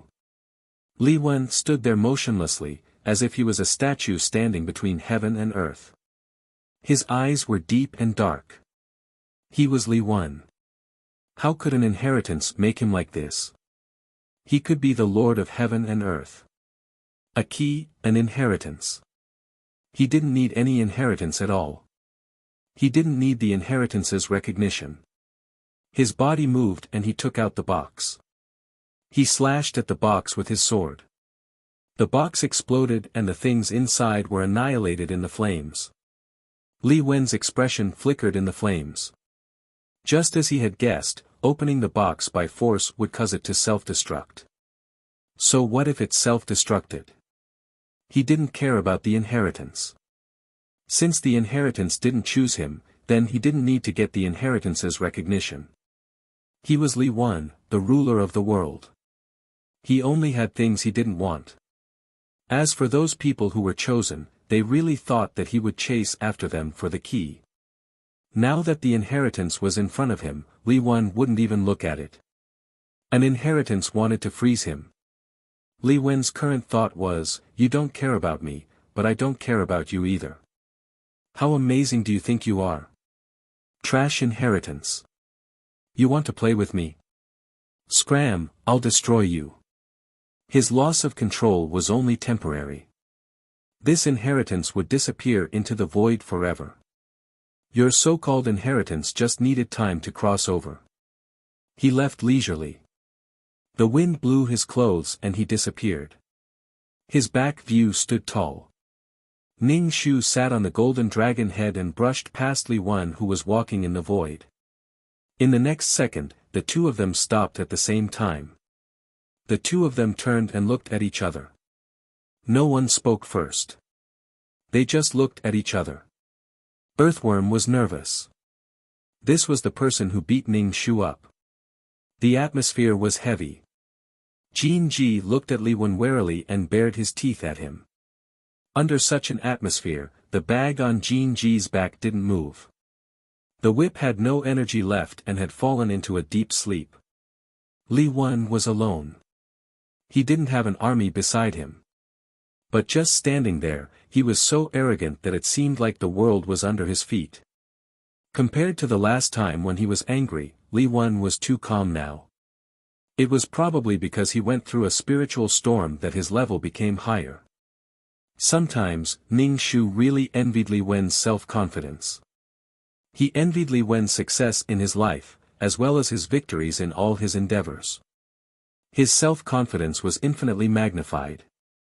But she couldn't. Her survival, whether it was when she was alive, when she was a mission enforcer, or when she was reborn, did not allow her to be unbridled and confident. However, she was very arrogant now. She was even eager to try. She wanted to test her strength. She also needed to have physical strength to establish her confidence. His confidence was built from the accumulation of victory after victory. The wind blew at Li Wen's robes. He glanced at Ning Shu and turned to leave. He walked with the gait of an emperor. As soon as Li Wen left, everyone present breathed a sigh of relief. It was clear that Li Wen put a lot of pressure on them. Without an army, just Li Wen alone made them feel pressured. To a certain extent, Li Wen had already broken the hierarchy of the small world and the void race. Li Wen did not ask for the golden key. This was within Ning Shu's expectations.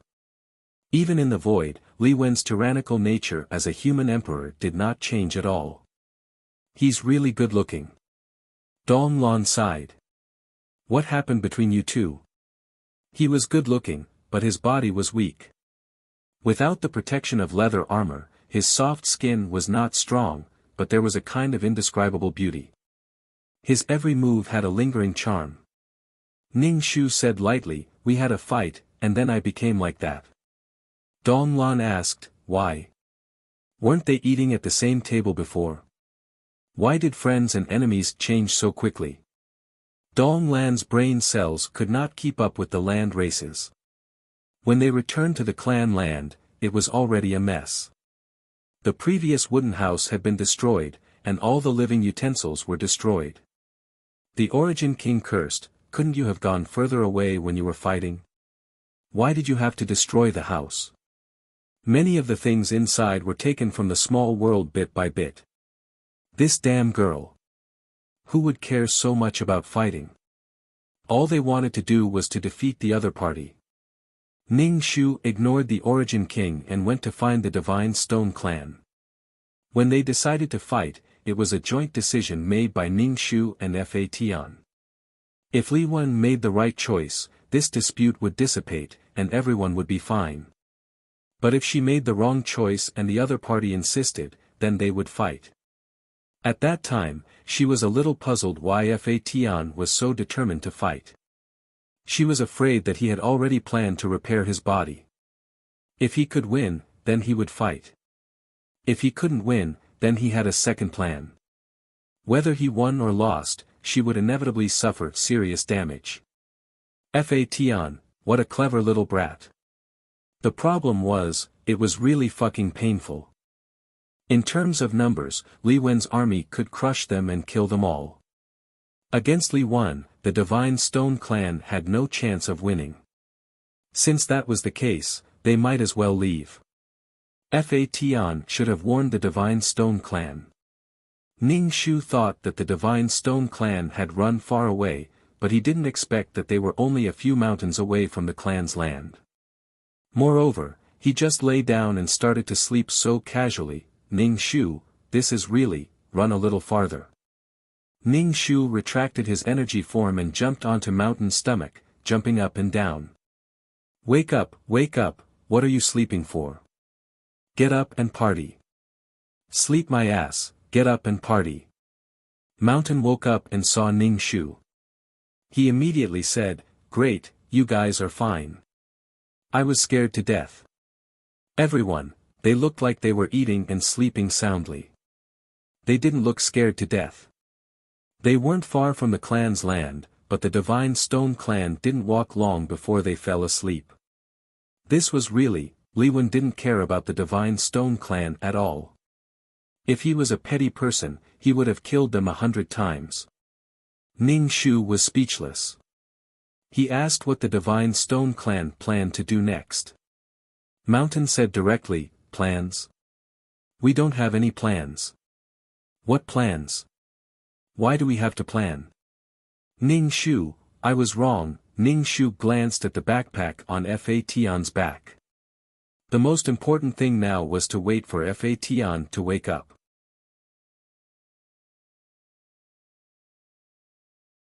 Chapter 4073. Now was not the right time to take any action. At least until Fa Tian woke up, she would stay with the team to guard him. Especially Jin Ji. Without Fa Tian, if she left, Jin Ji would fall into madness.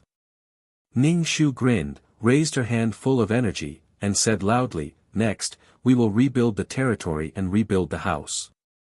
Ning Shu was full of vigor and energy, but there were very few who agreed with Ning Shu. Dong Lan was curious, Earthworm was very calm, Origin King clicked his tongue twice, and Jin Ji started eating. Mountain scratched his head. "How do you want to build it?" No one agreed. Ning Shu was not discouraged at all. She felt that there was inexhaustible energy in her body, making her extremely energetic. Ning Shu's eyes were very bright. When she looked at people, her spirit could be transmitted to them. It was a complete metamorphosis. Ning Shu felt that she was about to embrace a beautiful future. Even if she went to the small world to fight for the power of faith, it was too little. The huge power of faith was daunting. Owing 100,000 yuan was not a big deal. She already had the main meridians in Dantian, so she could take her time with the branch meridians. But if she owed 100 million yuan, her mentality would be different.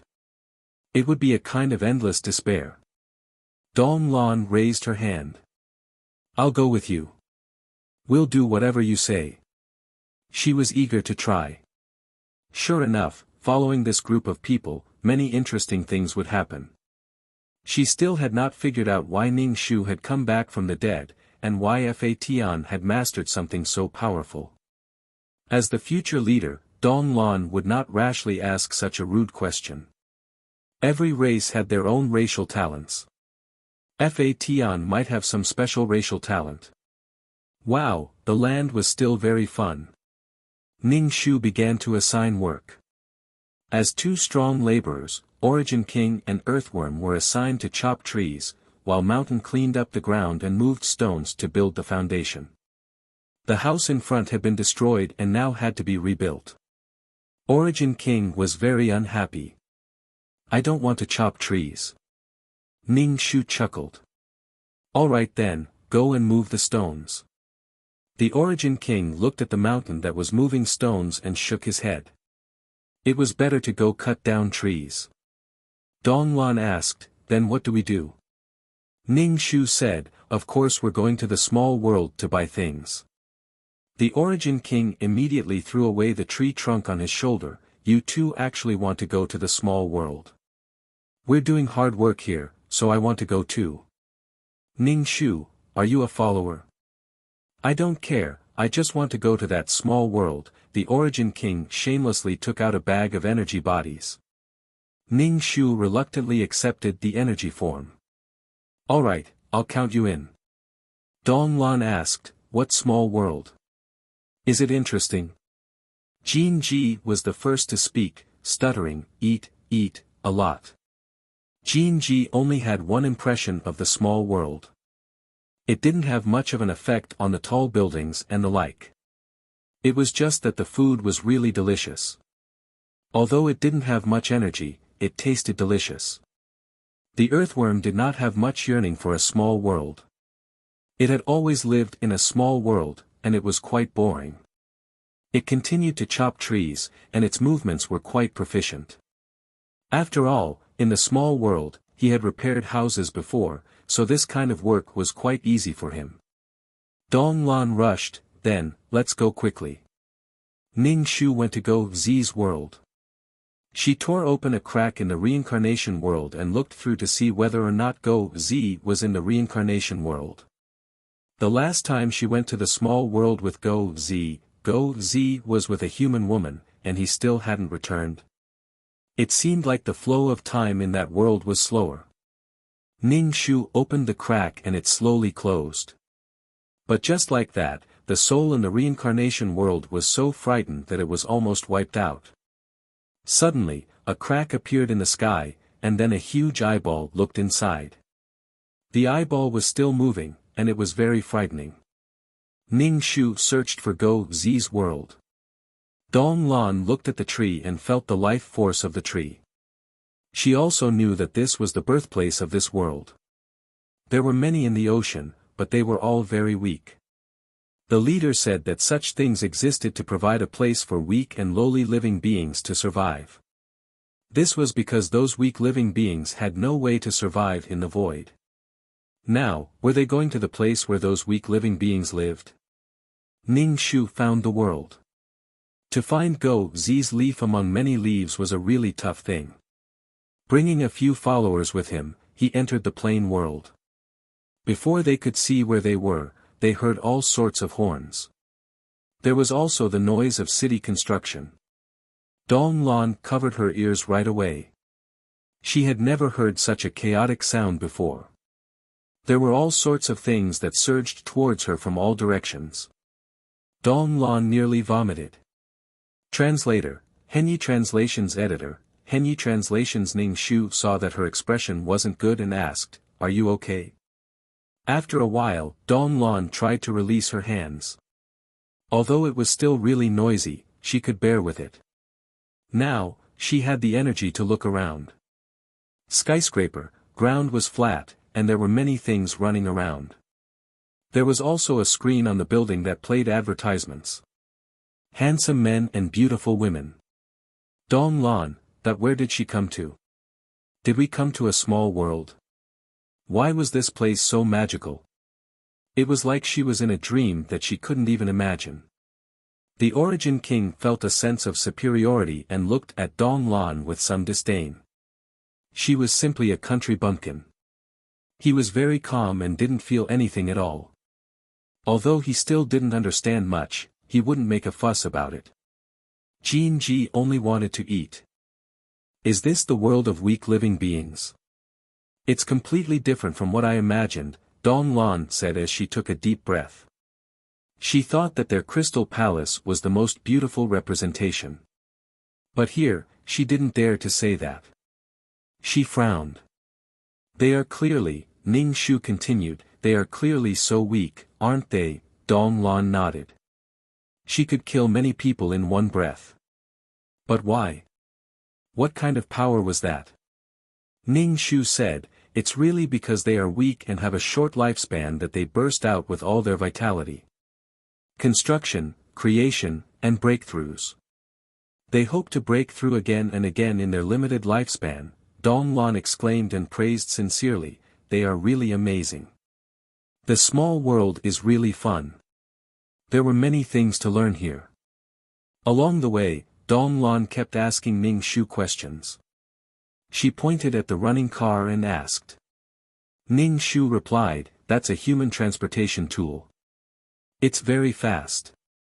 Dong Lan had many questions.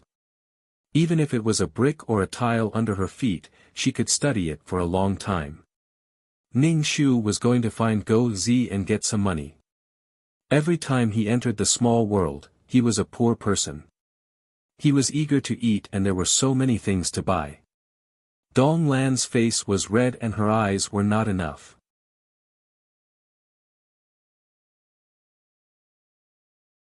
Chapter 40-74. People came and went on both sides of the street. They were all dressed in bright clothes and when they passed by, the fragrance of their bodies wafted to the tip of his nose. Especially the women who showed their long legs and snow-white arms. They carried their bags and walked either fast or slow. Dong Lan sniffed and her eyes lit up. They smell so good. I want them. The women's toiletries were all fragrant. Since they had perfume, they naturally smelled good. Ning Shu had a bad feeling. He was afraid that he didn't have enough money. He had to buy so many daily necessities and Ning Shu wanted to buy the best ones. A bed was already expensive and he wanted all kinds of things. Now, Dong Lan was infatuated with girls' things.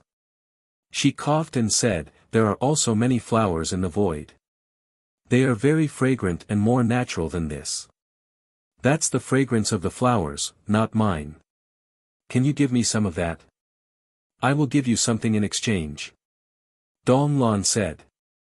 Ning Shu just said, we will talk about it when the time comes. Ning Shu saw a black dog on the other side of the road. Its eyes were black and it was squatting on the side of the road, waiting for the light to turn green. When the light turned green, it ran happily. Ning Shu ran over. It seemed like after living in the small world for a while, Go Zi had figured out many rules. Ning Shu reached out and Go Zi jumped into Ning Shu's arms. Ning Shu touched its black fur. How long have you been in this world? Not long, just a year. Go Zi said. A year, so long. It seems like you are getting along well with your poop picker. Go Zi said, okay, just as so. 3 such forced adjectives. If he didn't return to the world of reincarnation, it seemed like he was living a good life. Dong Lan looked at Go Zi. The other two were much calmer. Go Zi asked, what are you doing here? Ning Shu said, what else can I do? Of course, I am here to buy things. You know that no one in the void produces these things. Go Z immediately said, I want to talk. My poop picker is just an ordinary, poor white-collar worker. He doesn't have the money to buy those things for you. Ning Shu rubbed the dog's head hard. Are you so protective of your poop picker? Go Z sighed. That woman is really. How should I put it? She's so unlucky that it makes one pity her. Ning Shu was curious, what's wrong? Wasn't Go Z good at praying for blessings? Why wasn't he praying? Sun Chi, I don't know why, but she attracts scumbags. Her gender attracts scumbags, her job attracts scumbags, and she attracts scumbags on the road. Ning Shu. Could this be a slag magnet? How could it attract slag? Needless to say, some girls were just that attractive to scumbags, and it was easy for her to meet scumbags. The Void King asked, how much longer are you going to talk? Are you going to leave or not? Are you going to stand here for others to see? Their attire was a little special, so the people coming and going all stared at them. Ning Shu nodded. Go Z struggled out of Ning Shu's arms. I'm going back. Why are you in such a hurry? Your poop picker is at work now, Ning Shu said. Go Z, I have to go to the company where she works and look around. Ning Shu. You're really working hard. Why don't you pray for her? Previously, when she saw Go Z praying for blessings, it was a good luck thing that came to her. This was her poop picker, but she couldn't bear to pray for blessings. Go Z, if she's a soul, in the world of reincarnation, I can naturally pray for blessings. But she's in the human world now. A slight move can affect her whole body, and something can happen at any time. That was true. Ning Shu nodded. He had prayed for her before. That kind of blessing was at most a kind of virtue, and it could make her life a little better in her next life. Ning Shu said, I also want to see how unlucky she is. When they met that woman, she seemed to have been raped by a taxi driver and was dragged to a remote park. It was Go Z who had rushed over to save her. Hence, when they met previously, Go Z's owner had met a scum. The group of people went to Go Z's owner's company. Ning Shu asked Go Z, are you going to protect her until you die? Go Z shook his head. That's not very possible. After all, a normal dog's lifespan is at most 10 years. I've existed for 70 or 80 years. Wouldn't that make me a monster? I'll be captured for research. I don't want to. Ning Shu. You don't have a body, what research? Who knew what was inside if he cut open the body? Anyway, there was no flesh and blood. Go Z suddenly understood. Oh, right. Ning Shu, it seemed that Go Z had been in the small world for a long time, and his mind was slowly accepting some things. Go Z's owner was called Li Shuang. She was an unmarried woman. She was an accountant in the company and worked in the finance department. As an accountant, she dealt with all kinds of data and money every day. It was good if she could stick to her ethics, but if she couldn't, it was a special test of willpower and integrity, whether it was for her own benefit or for the benefit of others. Ning Shu used his mental strength to scan and found that Li Shuang was now being harassed in the workplace. A gay man would touch her hand unintentionally. If she made a fuss, he would say it was unintentional and make a fuss. She wouldn't lose a piece of flesh if he touched her, but she made such a fuss. But if she didn't say it, the feeling would be too disgusting and uncomfortable. A toad falling on her foot, even if it didn't bite, it would still be disgusting. It was especially suffocating. If it were Ning Shu, he would directly use the heel of his high heels to step on the other party's foot and say sorry. It wasn't intentional. Let's see what the other party would say. Obviously, Li Shuang was very angry, but she bit her lip and endured it. In the end, the male colleague left with a smile and threw a stack of documents to Li Shuang. Sometimes in the workplace, people were timid. Sometimes, they were afraid of offending people and being bullied by others. Now, Ning Shu was definitely unwilling to become an ordinary person in such a workplace life. He would rather be drunk in the void. But many people didn't have Ning Shu's conditions at all. Go Zi obviously saw this scene and sighed. Dong Lan really didn't understand what was happening. They were all weak and they were being bullied by others. In Dong Lan's heart, there was only the strong and the weak. There was no difference between men and women. They squatted by the company's flower bed. The bodyguards at the company's entrance looked at them several times. At noon, the dog sneakily followed the man who had taken advantage of Li Shuang and bit him. His clothes and pants were torn. The man was so angry that he cursed and swore that he wanted to kill this mad dog. Guzi ran away and disappeared. Ning Shu, Guzi was worried about the heart of a father. Guzi ran back with a piece of cloth in his mouth. Ning Shu said, "You are treating the symptoms and not the root cause. The most important thing is still her."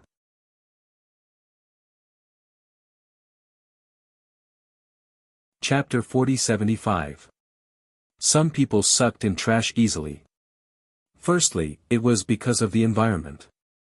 Everything they touched was trash. Even if they picked carefully, it would only be slightly better, trash.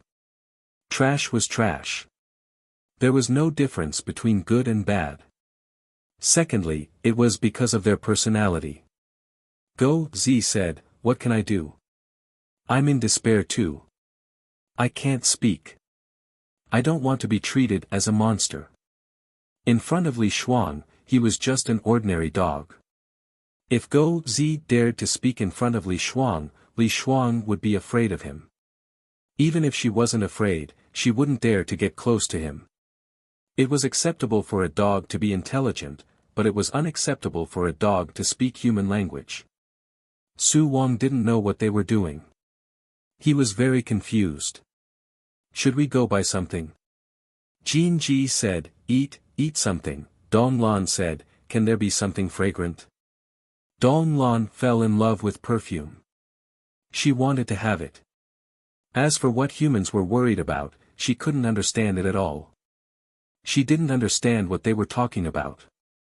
Go Zi said, "I want to leave this world, but her unlucky appearance makes me worry. This woman is quite good to me. She buys me dog food every day." Ning Shu clicked his tongue. "Is dog food delicious? You are the son of the reincarnation world. You have to shoulder the responsibility of the reincarnation world." Go Zi stuck out his tongue and licked his lips. "It's okay. There are many flavors. I like seafood." Ning Shu was speechless. Ning Shu turned around and looked at Su Wang. Su Wang was confused. "Why are you looking at me? What do you want to do?" Usually, being stared at like this wasn't a good thing. Moreover, it was this damn girl. We are all children. You are an adult. Aren't you embarrassed? Ning Shu asked. Su Wang was confused. What's there to be embarrassed about? Why should I be embarrassed? If they wanted to enter Li Shuang's house, they definitely wouldn't succeed with such a tall man like Su Wang. But if there were only 3 children, it was much more convenient. Usually, they weren't so wary of children. Normal women wouldn't bring strange men back to their house, unless it was an accident. Hence, Su Wang could only suffer. Ning Shu said, "Stay in the meson space. When we're done, you can come out." The Origin King immediately objected, "I won't. Why? I don't want to. Stay in a dark place." Before he could finish his sentence, he disappeared into thin air. Ning Shu revealed a childish smile. "If the 3 of us said that we were lost, would she adopt us?" Sun Chi replied, "Normal people would call the police. We don't have ID cards, and they can't find out who we are. In the end, the police will send us to her house temporarily, and then find a place for us to go, such as an orphanage, Ning Shu said. Before that, we had been pestering her, crying and making a fuss, blah blah blah. Go Zi was dumbfounded. You're really vicious. Ning Shu pulled Go Zi's ear. I am helping you return to the world of reincarnation. You actually said that I am evil. Ning Shu said, forget it, let's buy some stuff and go back. Dong Lan at the side immediately agreed, yes, buy some stuff. Ning Shu asked, Go Zi, have you fallen in love with this woman? Do you like this woman? Do you love this woman? Go Zi turned around and rolled his eyes at Ning Shu. What are you talking about? What do you mean love? I like what I like. I follow her because, first, I want to see what's wrong with her fate. Second, this small world is really, too fun, much more fun than the world of reincarnation. Ning Shu was speechless. In that case, I am the one who is dangerous. Go Zi had so much fun that he didn't even want to return to the world of reincarnation. Thinking about it, the world of reincarnation was dark, and there was no sunlight at all. It was floating everywhere. How could it be better than the world of flowers? Speaking of which, this was Ning Shu's fault. If Ning Shu hadn't brought Go Zi, who had never been out of the world of reincarnation, to the world of flowers, Go Zi would still be that cautious and conscientious Go Zi. The Go Zi who would bless souls. He wouldn't be the Go Zi who was having fun in the world of flowers. Ning Shu said directly, up to you. Anything is fine. I have no objections. Because it was still noon, they couldn't keep waiting for Li Shuang to get off work at night. The company's employees came out one after another. They came out to the restaurant for lunch. Ning Shu and the other two hid and watched Li Shuang leave the company. She looked tired. She followed her colleagues to find a restaurant to eat. Ning Shu put Go Zi down, we still have things to do. You watch over her. Ning Shu brought Dong Lan and Jin Ji to sell things. They prepared some money to buy things. Houzi's new owner gave her a box of jewelry. There were gold, jade, pearls, and all kinds of things inside. It was impossible for her to earn money. She could only sell things to make ends meet. Go Zi bit Ning Shu's skirt, are you coming back? Didn't you say you would help me? Ning Shu looked confused, when did I say I would help you? You just said that you would go home with me, Go Zi said. To be honest, I feel quite tired watching over her every day. But I might not be able to watch over her. What kind of unlucky body do you think she has? Also, I'm worried that something will happen in my world. I haven't gone back for a long time. I'm quite worried, Go Zi said. Go Zi tugged on Ning Shu's skirt and didn't let Ning Shu go. Ning Shu lifted his skirt and flung him away, when I'm done, I'll come back. Go Zi said, okay. Ning Shu found a luxury goods store. Second-hand luxury goods like bags, jewelry, necklaces, and even second-hand branded clothes. Ning Shu's things weren't branded in this era. But there should be people who recognize the good stuff.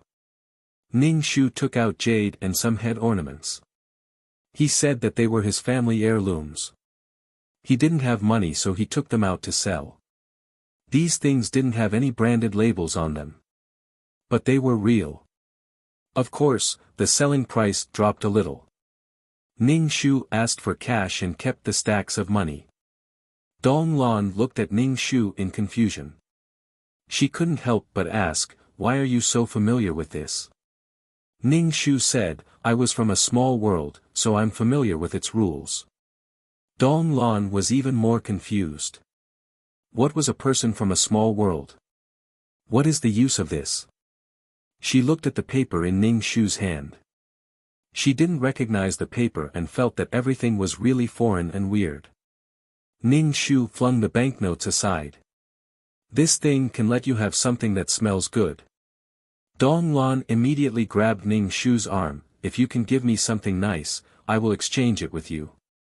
Ning Shu hummed in agreement and nodded. Dong Lan was really happy.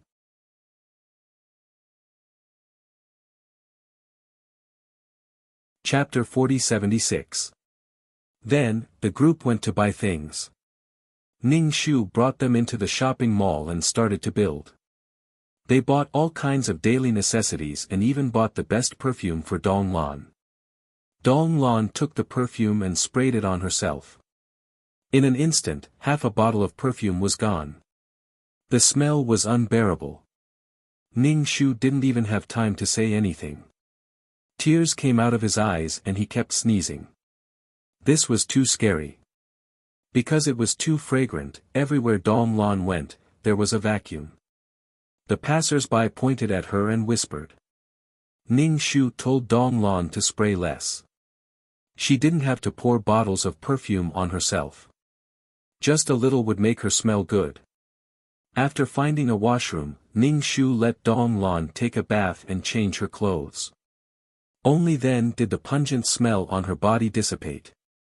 Next, he went to find Go Zi. As for Su Wang, he had been staying in the Messen space. However, Ning Shu had already bought his things, so it didn't matter if he was outside or not. After walking around the mall for the whole afternoon, the sky was already dark. Go Zi was waiting for Ning Shu at the door.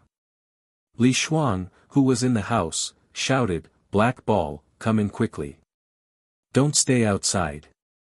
Go Zi stretched his neck. Why wasn't he here yet? Had he already left this world? He knew very well why Ning Shu came to this world. He was going to leave after buying things. Go Zi barked at the house and squatted at the door to wait. Ning Shu placed Jin Ji and Dong Lan in the Messen space. There couldn't be too many people. It was impossible for a group of children to run to someone's door and beg to be taken in. Dong Lan didn't have any objections. There were so many things in the Messen space. She bought a lot and opened the packaging one by one. There were also many fluffy toys. She really liked them. The small world was really fun. Jin Ji had so many snacks. It didn't matter where he stayed. He touched the bag on his back. Soon, Fa Tian would wake up.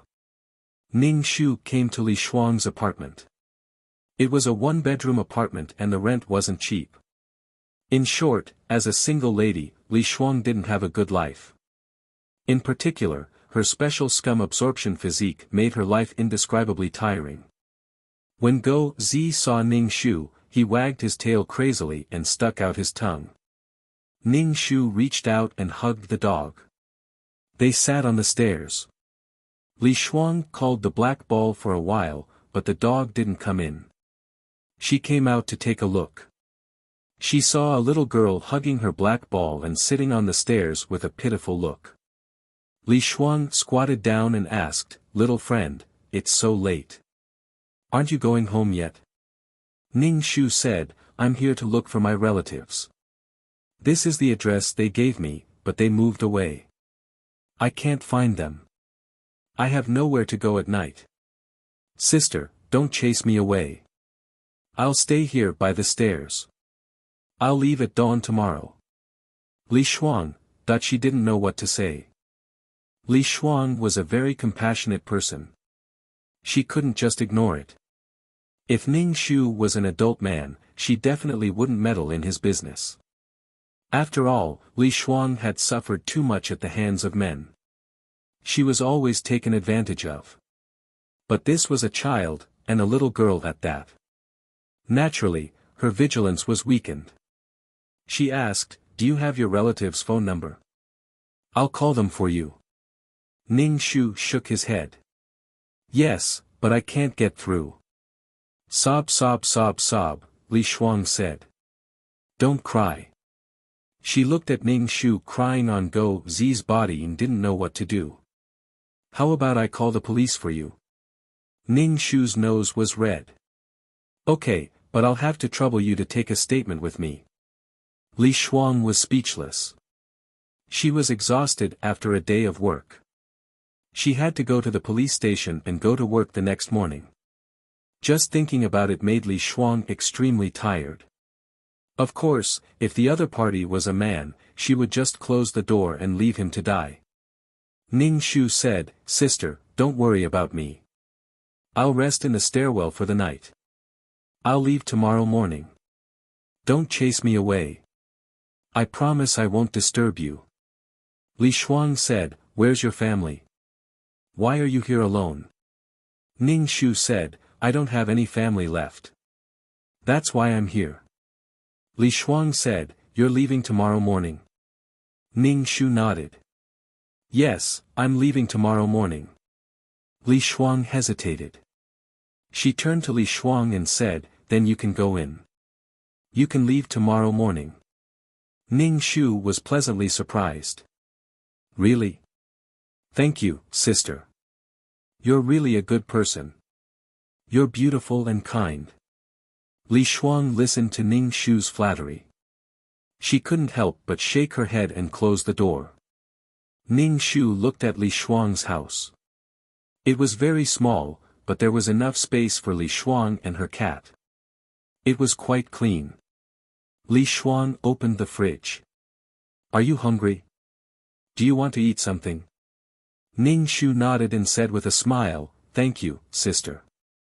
I'm hungry." Then he sat on the sofa and waited for food. Li Shuang saw that the black ball was being hugged by her. It didn't resist, so it shouldn't be a bad person. After all, the black ball was very vigilant. It would bark if someone approached it with bad intentions. Li Shuang went into the kitchen to cook.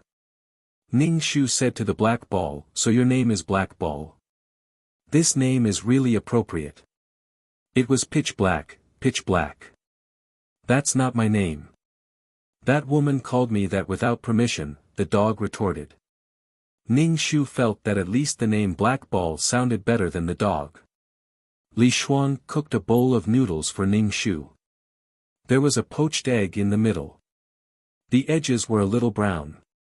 It looked very delicious. Ning Shu smiled and thanked her. Then he began to eat the noodles. Li Shuang opened a bag of dog food and poured it into the dog bowl. She called the dog to eat. Go Zi ran over to eat the dog food, and he enjoyed it very much. Li Shuang said to Ning Shu, "You can sleep on the sofa. If you can't, you can sleep on the floor. The bed is too small." Ning Shu nodded. "Thank you for giving me a place to sleep." Li Shuang breathed a sigh of relief. It wasn't that she didn't want to let her sleep on the bed. Taking her in for one night was already the limit. If she didn't sleep well at night, it would be difficult to work the next day. It wasn't that Li Shuang didn't think about quitting, but what was the use of quitting? It was the same to change jobs. It would be more troublesome to familiarize with the company's personnel. Since every place was the same, there was no use in changing jobs. But if she didn't earn money, she couldn't survive. In this city, it was difficult to do anything without money. Li Shuang was under a lot of pressure. To be precise, everyone was under a lot of pressure to survive. Ning Shu finished the noodles and took the initiative to wash the dishes. Li Shuang took a blanket and put it on the sofa. You can rest your stomach when it gets cold at night. Overall, she was a very good woman. Ning Shu thanked her. There was a knock on the door.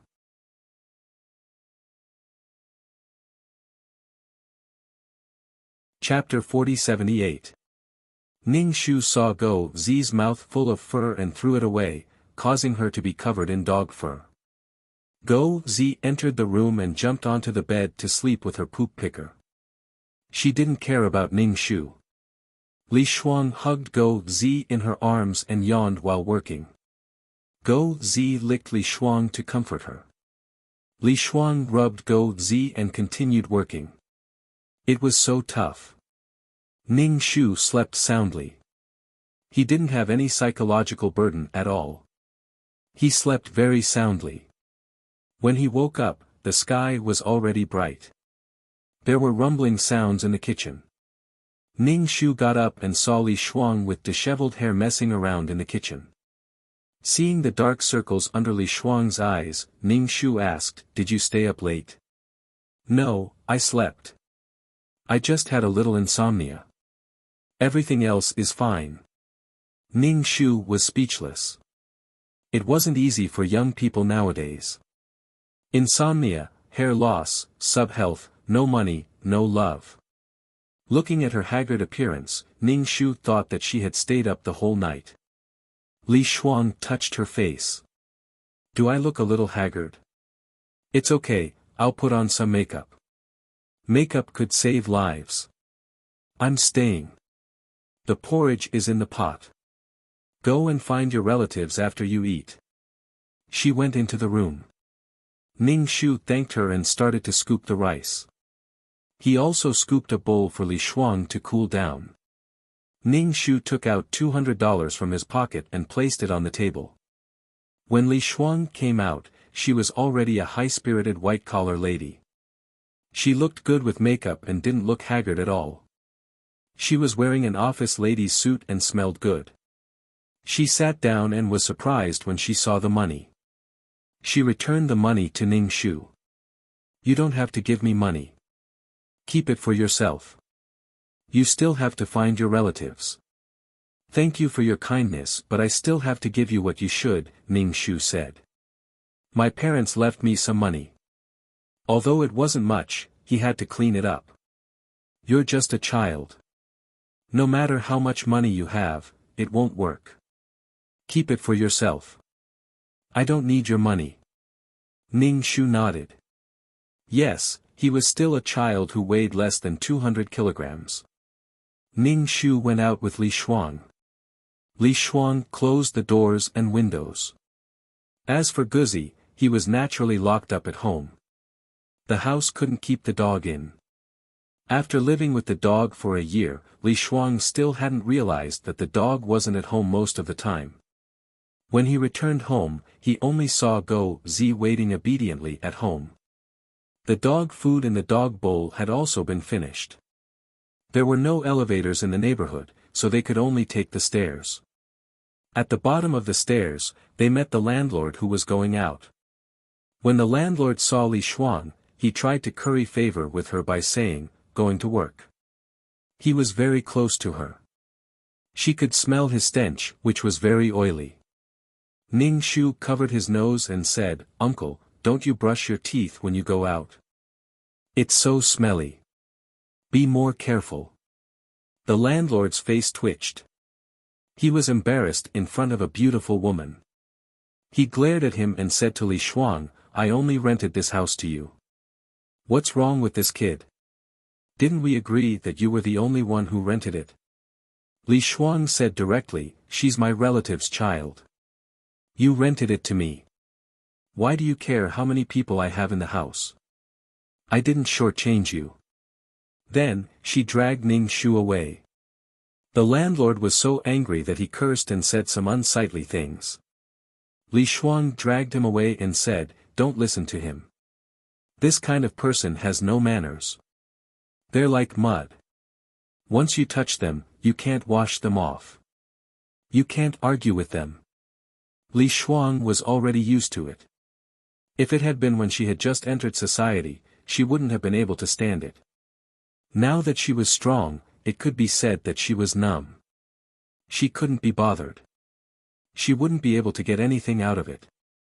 Instead, she would make herself smelly. After leaving the neighborhood, Li Shuang called a taxi for Ning Shu and went to take the subway. "Just stop in front," Ning Shu said to the taxi driver and gave him a starting fare. Then, they went back to the neighborhood and stood at the door of the rented house. Ning Shu did a space jump and disappeared. Then, he appeared in the house. Ning Shu patted his chest. Luckily, he didn't do a space jump directly outside.